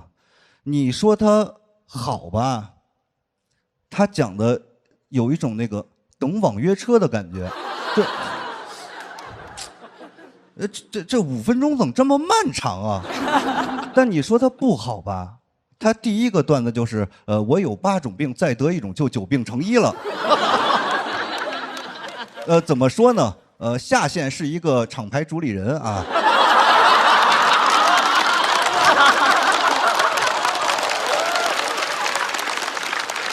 他下台以后，我还去鼓励他，我说没事儿，第一次讲凉了很正常，敢站上这个舞台你就已经非常厉害了。但他比我想象的还要厉害。他说：“你这儿的观众是不会笑吗？啊？”我告诉你，我人生中其实很少有这种时刻，就是对方说的每一句话我都接不上。幸好下一个演员上台的时候，观众突然会笑了。这时我看见他在后台小声嘟囔了一句弹幕里经常出现的话：“哎，只有我一个人觉得不好笑吗？”之后的1个礼拜，他达成了一项前无古人的成就，1个字没改，1个笑点没有的同时，一点不内耗。他属于那种外耗型人格，每次冷场都能向外归因。开场难讲，结尾观众累了，中间不是上一个演员演得太炸接不住，就是太凉了带不动。甚至有一天给我发微信说让我换个剧场，说风水不好，影响搞笑。我那天是真的忍不住了，跟他说您也可以改改稿。他说我的稿有什么可改的？我说就是2个小问题，一个文本，一个表演。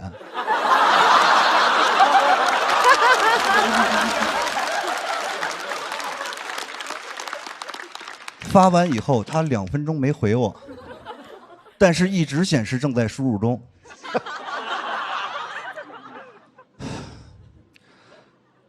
我不是忘词了啊，我是想让你们感受一下那个等待的氛围。终于他回了，他说我现在很不舒服，我觉得你在利用上位者的权威对我进行打压、否定和 PUA， 想让我继续免费给你演开放麦。我当时真的震惊了，我说这外耗型人格不会也是一种病吧？受迫害妄想症。但是我第一时间的想法还是去解释，我说我真的没有 PUA 你的意思，我只是觉得你这段确实不行。他说你这句也是 PUA。我当时觉得自己已经被绕到他的逻辑陷阱里了，我试图去找到一些证据去战胜他，在那儿搜PUA 的标准是什么？你们猜标准是什么？就是只要你觉得不舒服，就是 PUA 了。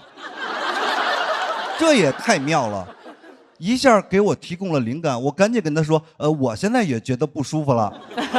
我觉得你是在用指责我 PUA 的方式 PUA 我。觉得不舒服谁不会啊？他说好，那咱们就让网友评评理。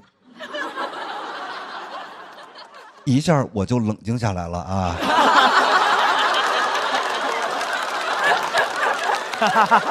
是王朔，这是王朔呀。因为现在这个舆论环境，老板就是过街老鼠，中年人都有爹味儿，脱口秀演员都欠收拾，所以我的互联网画像是一个欠收拾的爹味儿过街老鼠。不用网友评，我觉得我死有余辜啊。所以我当时想明白这点以后，就变得理直气壮了很多。我跟他说：“您还真当真啊？那个不用在意我的想法，我的审美啊，垃圾。我觉得很多非常红的演员全都是垃圾，但是不影响观众喜欢他们。您以后也可能变得非常红，您说有没有这个道理？”他说：“对。”那你都觉得谁垃圾啊？我就不跟你们说那几个名字了啊，因为你们也知道现在这个舆论环境，说点真话，群众也就变成坏人了啊。那天晚上我回家以后，其实搜索了一下如何应对这些外耗型人格，搜到的结果竟然是让我向他们学习。你说这是什么逻辑？你打不过恶龙，就跟恶龙说，您可能有所不知，我也是小龙人。其实我非常知道外号的人会过得很快乐，但我首先是个人，所以人不能把快乐建立到他人的痛苦之上。只有一个这个内耗的人是吧？即使今天我这一轮就被淘汰了，我也不会怪任何人，因为我比了这么多年赛，我能够面对真正的原因，就是这儿风水不好啊。就讲这儿吧，谢谢各位。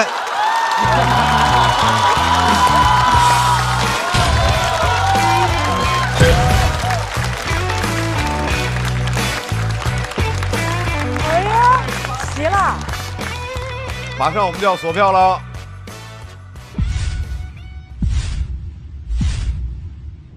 再次掌声送给小快。块哥，这个事儿是真的吗？这事儿是，但是不是一个人，他是很多个人的事，我给合在一起了，对。所以今天的这段也是小块在做主理人这么长时间之后，对，很多的心得累积起来。对，因为我发现脱口秀其实是一个很小众的行业，很多人确实不太了解那个开放麦的相关的知识。其实这段呢，我还有一些那个寓教于乐的作用啊。那是。对，里边有很多像开放麦的知识和那个学习的都这些东西在里边。真正想讲脱口秀的人，一看就明白了啊。对，所以如果要是有人没看明白，是怪我们节目风水不好。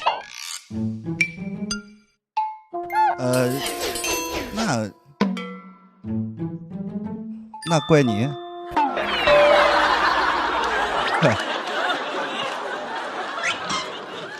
来，鲁豫。我觉得小块在去年开始就完成了一个特别神奇的蜕变，这场讲的也特别好，他做了很多的表达，通过自嘲、嘲讽的方式，我觉得非常新锐的表达，但是是在安全的，在边界之内，我觉得这是一种非常聪明的、很智慧的一种做法，可能的确跟他这2年做了主理人有关系哈。谦卑多了，反正是对。所以我觉得一如既往的稳，真的是一如既往的稳。就是，哎，块哥，我多问一个闲问题，您那俱乐部到底现在是还在吧？在，但是能不能扛住就看今年的表现了。对吧？你的表现呀？我本来是想那个培养一些演员出来，但是我这个人吧也有点劣根性，就是我培养他们的时候离节目就剩2个月了，有点。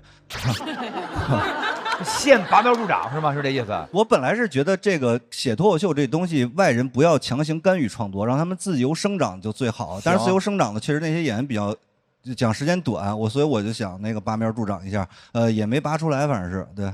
哎，但是您这个这么难为自己的这种性格是怎么养成的呀？就是说，您明明可以，比如说自个儿上节目越来越优秀，自个儿的能力越来越强，去开自个儿的专场，对吧？这样就完了，干嘛还要非要费心费力养一俱乐部啊？说实话，就是我不想过那么无聊的人生啊，因为我如果写专场的，我人又很懒，写专场不是一个对我迫在眉睫的事情。但是因为他没有一个 deadline 去压着我，所以我就不太愿意写。但是俱乐部这每天亏钱，你就不得不得那个，对吧？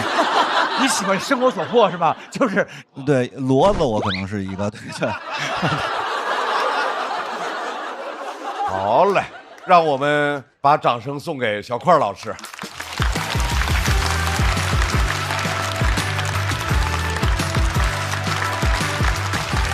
哎呀，演得太紧了！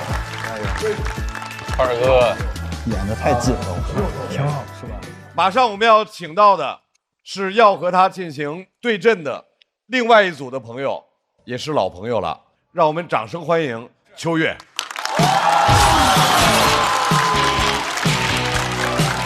Hello， 朋友们，大家好，我是秋月，感谢你们，感谢秋月给我们带来他8年功绩的故事。来，块哥，有请。在现场观众投票之后，会呈现一个什么样的票数结果？请看。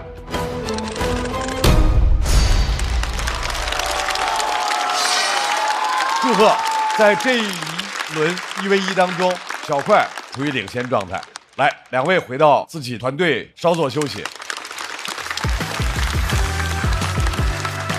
好的，马上就是小块这组里面的第2位演员，很难介绍他，既熟悉又陌生，到底是新还是老？我们听他自己说。让我们掌声欢迎陈小静。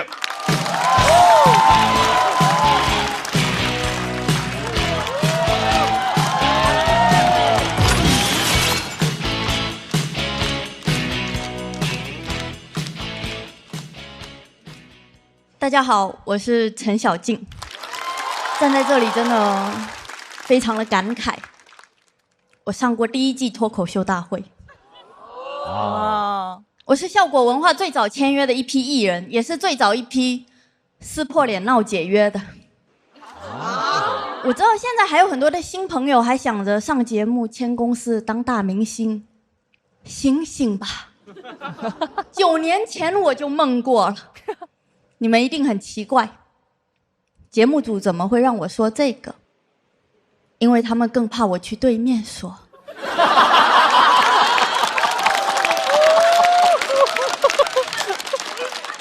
我今天管不了你们能不能共鸣了，我就是回来吐槽公司的。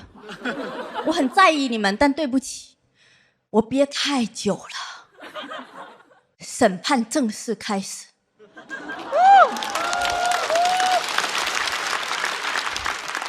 在公司那几年，真的是钱也没有，尊重也没有。我发微博吐槽公司，公司要罚我。一家搞吐槽的公司竟然不让员工吐槽，说公众人物这样发微博存在舆论风险，就10个赞。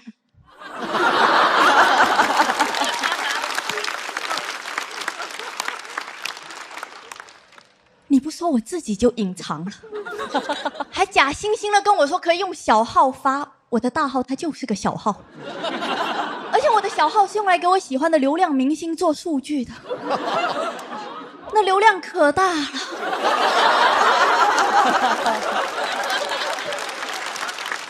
你用小号发真的合适吗？啊，每天露丝露丝我爱你，突然一个效果文化大坏蛋。其实就是那段时间公司内部出了问题，所有人都在吐槽，但只罚我停止演出，1年罚了我2次，1次罚了半年。每次杀鸡儆猴杀的都是我，我说就不能换只鸡吗？老板可能也意识到了，公司猴是很多，但鸡不可失。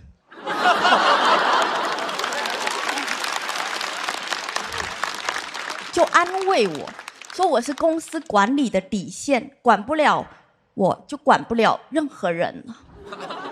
原来我是主管。真的很委屈啊！忽然都在节目里骂公司，老板当没看见，我只是发了个微博，他就看见了，他都没关注我。那对忽然睁一只眼闭一只眼过去了，对我睁一只眼闭一只眼，瞄准我。我要解约，但主动解约要赔钱。签约的时候还以为自己是千里马，解约的时候我都忍不住问自己，这是千里马呢？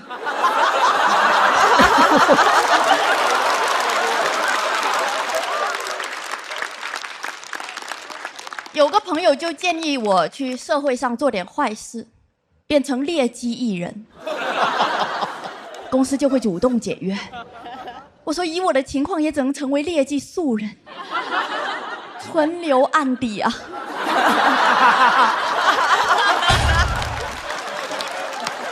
我请了律师，整个过程律师就只会跟我说你有权保持沉默，但问题是我不想沉默，我想尖叫。律师问我最想要什么，他可以去谈。我说我要老板哭着跟我道歉。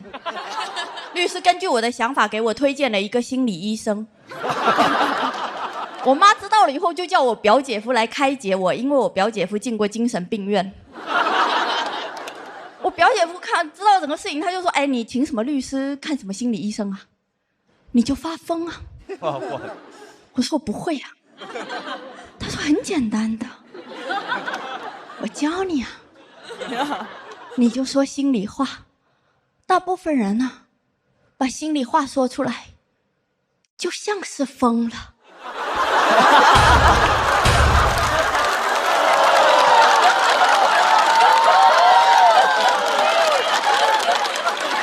他像是那种电视剧里头疯的，就是别打我呀！我觉得我 get 到了。那天凌晨2点钟，我给老板发语音，我不知道为什么一直以来我的心里话从来都不是脏话。我说我明天要去你办公室拉个大的。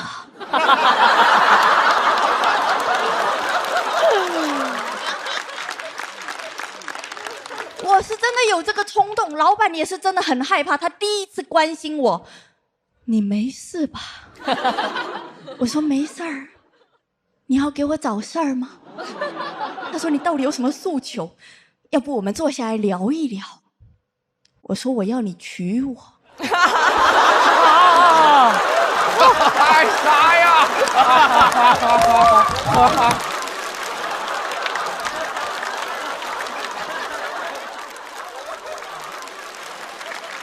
他确定我疯了。一个律师老半天搞不定的事情，3天时间解决了。我没想到法律没有给我自由，求婚给我了。我当年闹得有多疯，我今年回来上节目就有多尴尬。离开公司4年了，第1年我在想早晚倒闭，第2年我在想怎么还不倒闭，第3年我在想怎么才能体面的回来。我这种感觉就是我一怒之下想掀桌，发现掀不动，于是尴尬的把桌子抹了一下。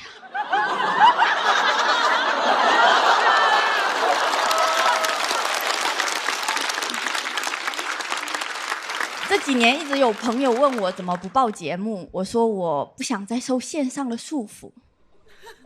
其实我心里在想，再等一等吧，等老板忘干净一点。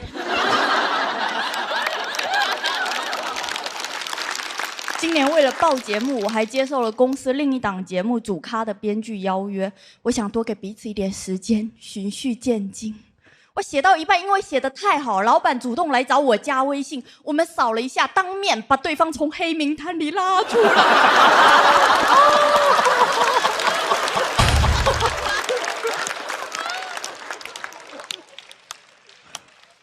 老实说，他当初答应我解约那3天，我怕他只是骗我的，我也没闲着。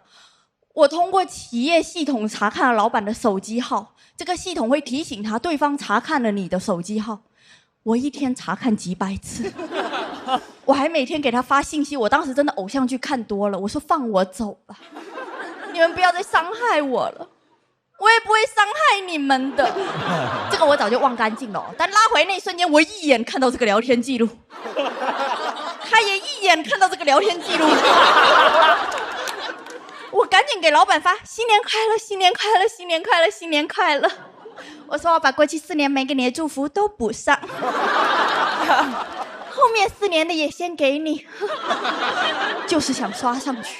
因为我走之前还发了一句，我陈小静就上外面要饭，我也不可能回来。小丑，纯纯小丑。其实我无数次的幻想过我们再次见面的画面，我功成名就，老板来拜访我，在门口等了3天3夜。我说放他进来吧，我的保镖给他搜身，我说不得无礼。这可是叶老师。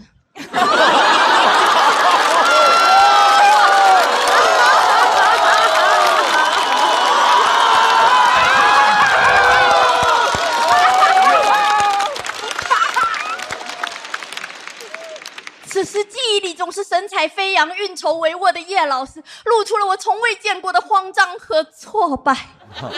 他拉了下衣角，像是下定了某种决心，终于开口：“救救我濒临倒闭的公司吧，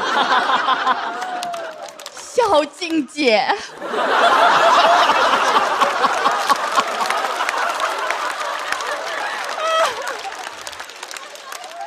我说一切过往皆为云烟，给我磕10个响头。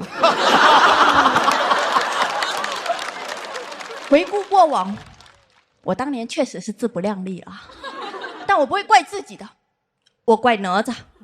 坏哪吒。他说我命由我不由天，我信了。我以为人人都可以我命由我不由天，原来只有哪吒可以。你有本事才是哪吒闹海，没本事那就是虾兵蟹将闹海，瞎闹。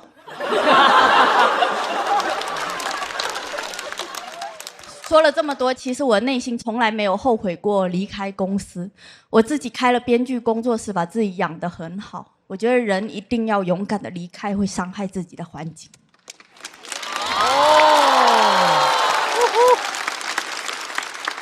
等他改造好了再回来看看。啊，不好就去对面看看。其实我纠结了很久，要不要跟大家分享这个故事。因为难免会有人说这个是内部梗，我觉得不是啊，这是我去了外部才会有的梗。还有人说像八卦，怎么会是八卦？这是我沉默的7年。要说八卦，其实我当年得罪了公司的中层和高层，那个中层现在是另一档节目的高层。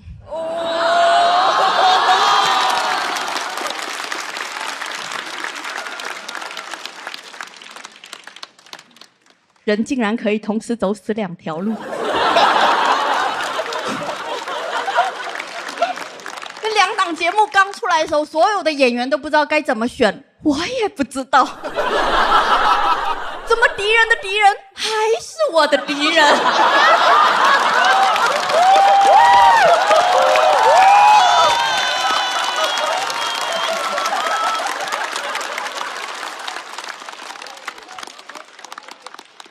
这次2边领导都主动找我加回微信了，终于有的选了。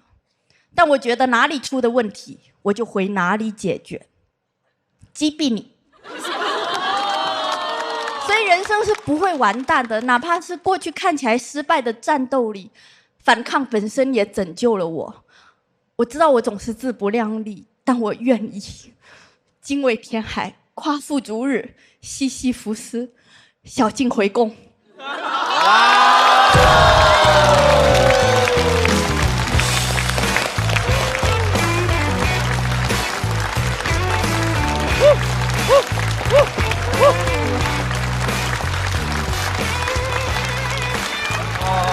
太棒了，太棒了！小静太酷了，哎呀，我也有点看哭了。哎呦，小静真好。因为他这个纠结太久了。对对。来，各位抓紧时间，锁票通道。来，再次掌声送给小静。可以，小静厉害哦！哇，感慨万千啊！所以小静把憋着的话全说出来。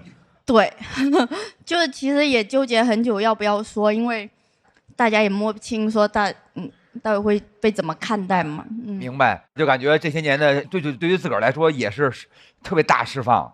哦，对，很爽很爽。我现在其实比较关心叶老师是怎么看的。叶老师现在跟你关系特别好吧？啊，对啊，我特别感谢他的慷慨大方、大度有。哇，对，哎，这样说的话应该可以保证播出吧？我就怕。那肯定是。叶老师现在是不是几天跟你不见，他就会说我是想你的叶？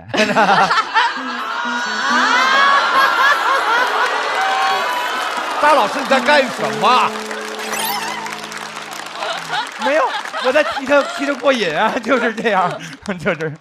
那个小静，在你这段表演的时候，我旁边的妮儿老师特别有感触，一直在说演得太好，演得太好了，演得太好，是很像话剧吗？对，而且很有实力啊。哦，谢谢。最终你又能回来，勇气是更令我佩服的。对，就是我竖2个大拇哥，我说真的很棒。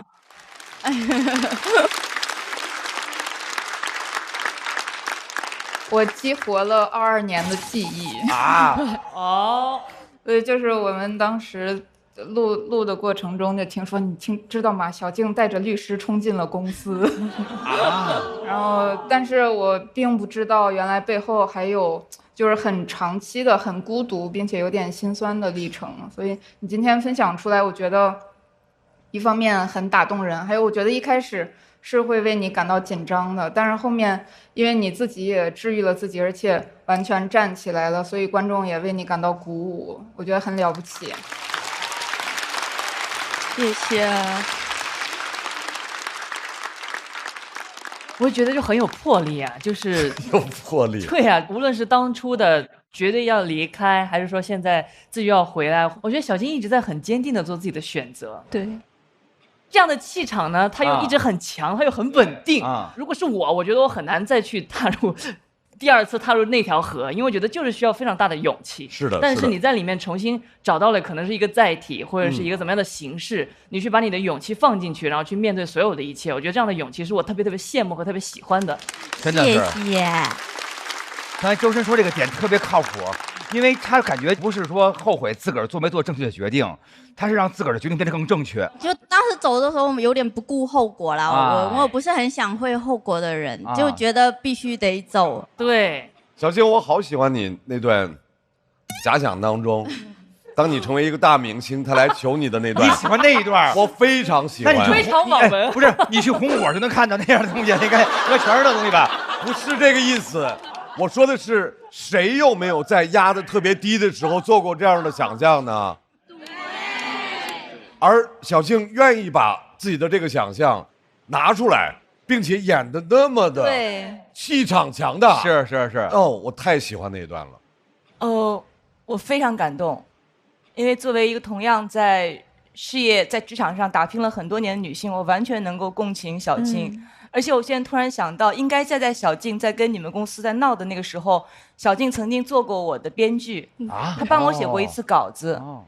那时候我认为小静是一个非常出色的编剧，但我当时不知道你在经历着事业当中可能最波澜壮阔的一个时期，所以你永远不知道你对面的那个人他在经历一些什么。然后我刚听说，我真的非常非常感动。我在想，原来我们走的每一步，他都能够把我们带到一个地方。不管是过去经历的失败、痛苦，那么黑暗的岁月，他应该会把我们带到一个地方。是。如果还没有到的话，就那段路还没有走完，那个时间还没有熬过，那个山洞还没有穿过，但是它就是会过去的。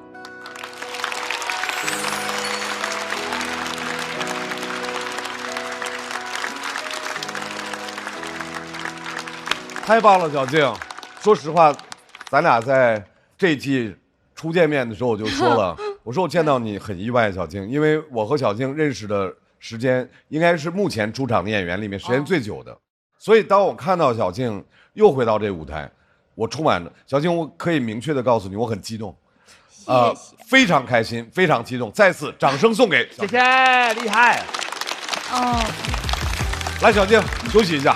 我想说一句话，我觉得我今天真的很感谢大家，让我感觉我做到了，我体面的回来了。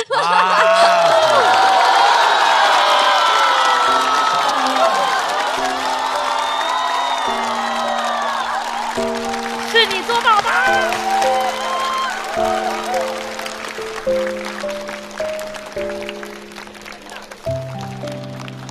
其实回不回来也没有那么重要，因为经常我是觉得，哎呀，我就是厉害了。Yes. 然后我因为很多朋友会问我说，如果再来一次，因为你又回来嘛，会不会说还会走？我觉得是会的。就当年可能不是什么，现在啊不是什么熹妃回宫，但是如果当初不走，熹妃会死在冷宫。所以我希望所有的那些没有勇气做这种决定的朋友们都可以，就是别害怕，其实不会怎么样的。然后其实公司也没有那么坏啊，因为我在外面遇到妖魔鬼怪也很多啊。谢谢大家，谢谢。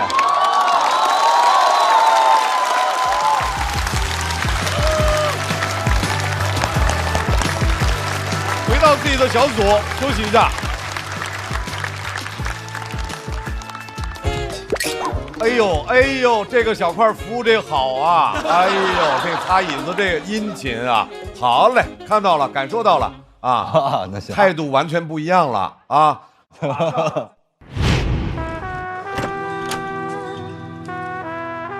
4年了，我终于回来了，还是熟悉的舞台，熟悉的装修，熟悉的人。哦，这个不熟。这4年真是一路风雨，没有阳光。想要阳光，试试茄黄吧，每桶都有约1颗阳光番茄在里面。茄黄，好熟悉的名字，快给我尝尝。果然，加了阳光番茄的汤底确实酸甜浓郁。番茄是个宝，茄黄错不了。这一组最后出场的，掌声欢迎山河。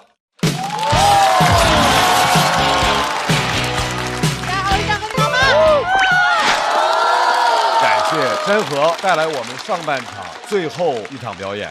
谢谢老师。那么，让我们掌声再欢迎小快、小静、秋月回到现场。我们来看小静和山河，他们的分值分别是。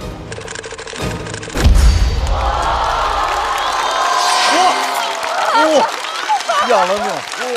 祝贺田小静196。陈小静，西飞回宫，回宫，成功！第一次晋级。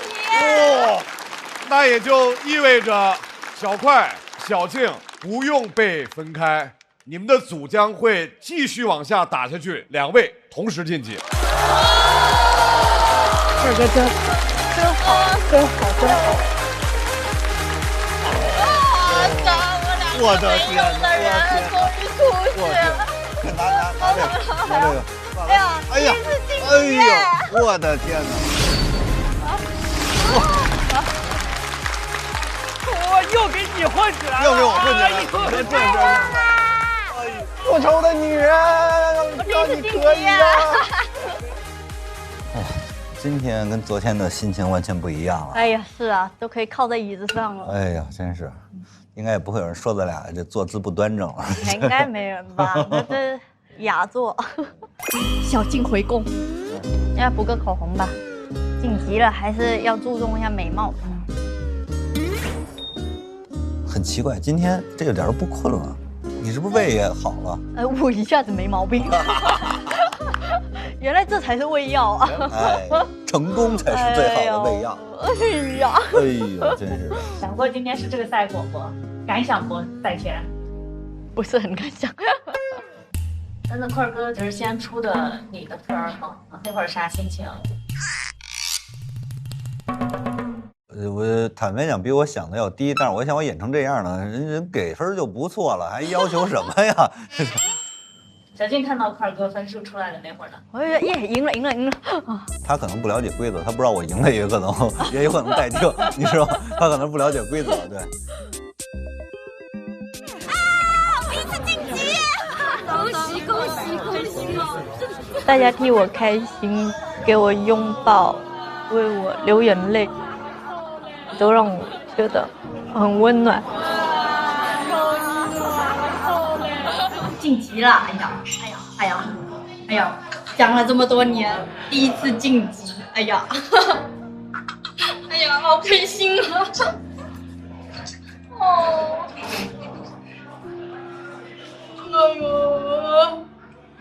应该的吗？哪有什么应该的呀？松了一口气。Hello， 大家好，我是小静。以前所有的时光都是过分单纯的那种。其实这个舞台是你热爱的，但你因为种种的原因离开了它。看这个舞台热火朝天的在发展，你内心一定是有失落、痛苦、不甘。我也要热闹的夏天。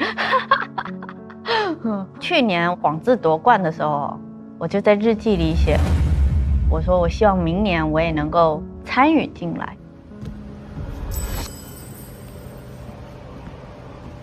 上来心脏就跳快了。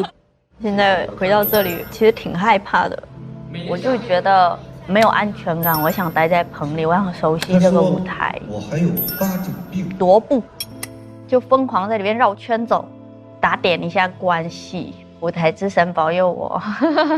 让我们掌声欢迎陈晓庆。怎么敌人的敌人还是我的敌人？我是完全的把心掏出来，听到大家的支持的声音，我就觉得终于有人听我说话了。祝贺陈晓庆196，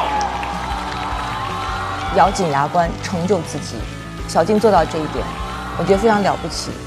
就有时候觉得这个舞台就是神奇在这一点，就是它可以让你失败，也可以让你站起来。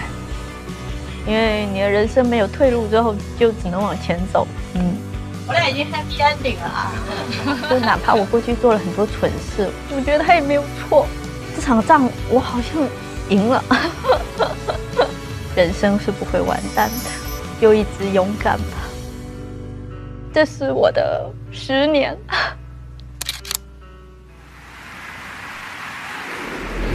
各位好，欢迎各位来到脱口秀和他的朋友们。脱口秀和他的朋友们，我是张绍刚，欢迎来到脱口秀大会。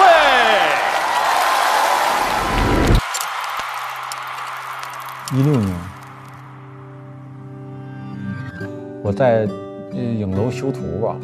16年那个夏天，我在教游泳，晒得黢黑。10年前我在上学，我在上高3吧。我在上大2，我刚刚研究生毕业，正在北漂。北京北漂演音乐剧，之前也干过无数份工作。如果没有脱口秀，我可能现在在干着婚礼主持。工地我会开铲车，在卖肉夹馍、卖卷饼什么的。还在物业上班呢，每天加班，精疲力尽，然后被 AI 淘汰。所以我应该是始终在那个人生的低谷，不知道什么时候会爬上来。第一次看脱口秀是在县城那个租的房子里面，当时是看的童梦楠、张博洋、鸟鸟、黄志。我在6年前的时候，先看到了王冕的表演。很多人都说我不能离开吉他，说我离开吉他就不搞笑了。然后看了之后就特别喜欢音乐脱口秀这个形式。第一次接触到这种形式，感觉特别有意思啊！一帮人这个互相挤兑讽刺我，居然可以拍成节目。当时感受就是很 underground， 很小众。就是有一种莫名的魅力，你就觉得在台上逗笑大家挺酷的。我什么时候能做到这一点？一个人站在台上就一支麦，他能把所有人都逗乐。哎呦，给我笑的，那天晚上夜班下了都睡不着，心底有一个小小的声音，就感觉说呀，这个舞台我好向往呀。恭喜庞博获得了2017年脱口秀大会大王称号，祝贺庞博！让我们恭喜王冕。恭喜周奇墨，恭喜获完2022年度冠军。漫才兄弟，你们也是脱口秀2024最好的朋友。恭喜何广智。人能说话，我就觉得我也可以。那我也去试一下。我当时很毅然决然地放弃博士来讲脱口秀，因为我觉得我又抓住了一个我喜欢的事情，我这次不能把它放走。哎呀，我感觉救了我最迷茫那段时间。我进入脱口秀之后，我就终于找到了一个我热爱的事。所以是脱口秀拉了我一把啊！对我最大影响就是让我能够养家糊口啊，让我有了安身立命的这个本钱。干了这行之后，感觉更乐观，更容易想得开了。我觉得，因为遇到难事的第一反应就是这是个素材。脱口秀首先见证了我的进步，人生生活开始越来越好，好像又找到了自信。脱口秀改变了我对成功的看法啊，原来活得很狼狈也是可以骄傲的。脱口秀就是最好的东西，它能讲到你很老，哪怕你坐上轮椅了，你还可以上台去讲。最后再说一句，谢谢大家，我下班了。跟我同期的演员，今年还在比的，好像只有贾浩了，他们都有各自的发展。谢谢大家，谢谢大家，谢谢大家，谢谢大家，我是孟春。谢谢大家。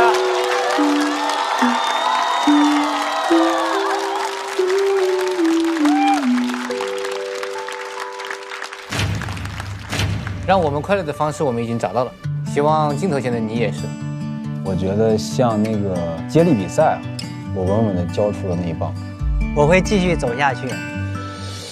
有时候不用过早的给过去、给未来下定义，一切就是向前看。越过山丘，才发现倒也不是无人等候。很多机缘巧合让这帮人聚在一起，要做这一档节目。嗨，朋友们，你们好吗？我是小杜。大家好，我是曹国。大家好，我是小派。我是秋月，陈小静。我是 Seven。丹尼。侯志源。冯子豪。释然。谢谢各位，我是小齐。我叫李梦洁啊。我是小蝶。我叫连琛。我叫王毅。赵月。我叫鹿晗。高寒。张俊。大家好，我是山河你妈妈。我是张明，大家晚上好。我是瑞瑞。越来越多的人加入到这个里面来，初心不改，蒸蒸日上，明天会更好。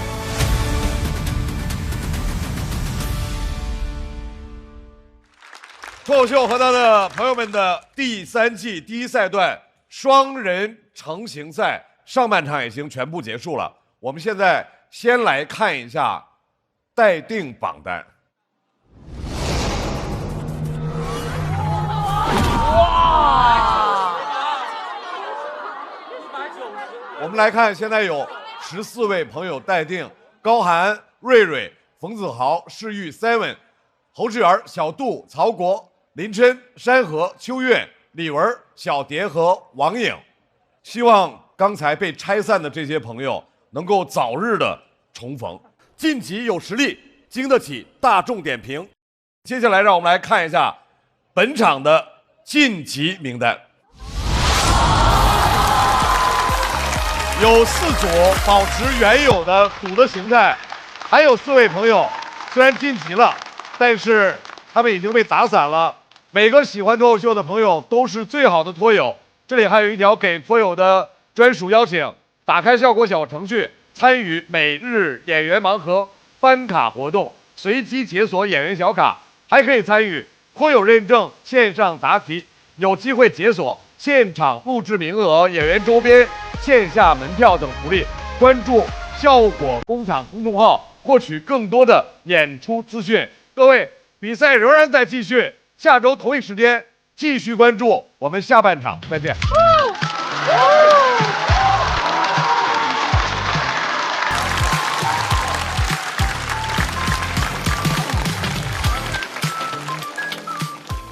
快乐不整虚的，咱的评价都是真的。感谢帮我们发现好去处的大众点评冠名播出。番茄是个宝，茄皇错不了。感谢约1颗阳光番茄在里面的茄皇联合赞助播出。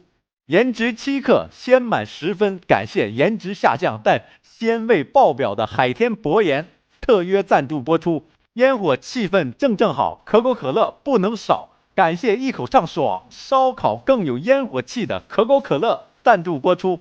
体质不掉线，脑力不断电。感谢真心守护宝宝成长的美赞臣蓝真赞助播出。快乐信号满格，冲浪一路丝滑。感谢我的网络好搭子中国移动赞助播出。我们的第1赛段呢叫做双人成型赛，目前赛程已经过半了。那么接下来，我们的演员朋友将继续争夺剩下来的晋级名额。脱口秀界好久没有这种紫微星下凡了，你每天啦啦呼啦啦，你真的很懂喜剧啊！只有那些听不到音乐的人，才会觉得跳舞的人是疯子。我要去上海、巴黎、东京、洛杉矶，猜猜少了哪里？年轻人真的很容易刺痛我们，被自己老夫了。即便你拼尽全力成为人上人，抬头发现上面怎么还有顶级和夯？麻了吧没麻呀？麻了吧没麻呀？麻了吧没麻呀？无话可说，很棒啊！西湖啊，我要去看脱口秀。欢迎大家来到脱友好好玩。朋友们速速逃离写稿漩涡，享受20分钟公园效应。这里没有稿子，只有乐子。哥哥长大。打架，中年人输就输在自己自信上。我们会摇出一组幸运儿，去完成一个又快乐又丢脸的挑战。本期流放任务，在电梯里激情热演，接到对象被分手电话，看块哥能不能抽到自己。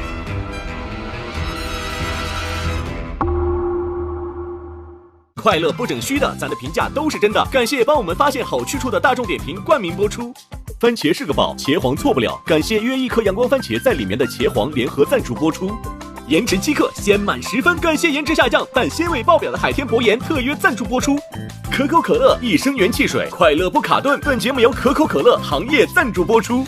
乳铁蛋白加乳脂球膜，助力宝宝体质双优。感谢真心守护宝宝成长的美蛋陈兰珍赞助播出。好网络就选中国移动。本节目由指定产品中国移动赞助播出。咔嚓咔嚓，一起脆翻天！本节目由美味酥脆、有料有趣的雀巢脆脆鲨赞助播出。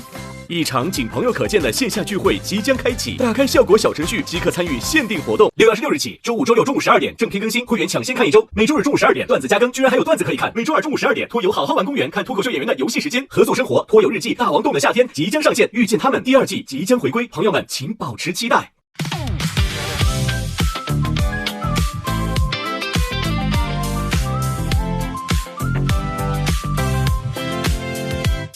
又带着冷笑话出现，幸好只有我懂你的笑点，不用解释，一个眼神到位，不用装完美，做自己才最宝贵。哦，拜托拜托，暂时忘掉一切，想记住你嘴角上扬瞬间，不用想明天还很遥远，不知不觉又和你聊到凌晨3点。烦恼往外跑，今夜有你们真好，这是我们。更多节目精彩资讯尽在新浪娱乐微博综艺、新浪综艺。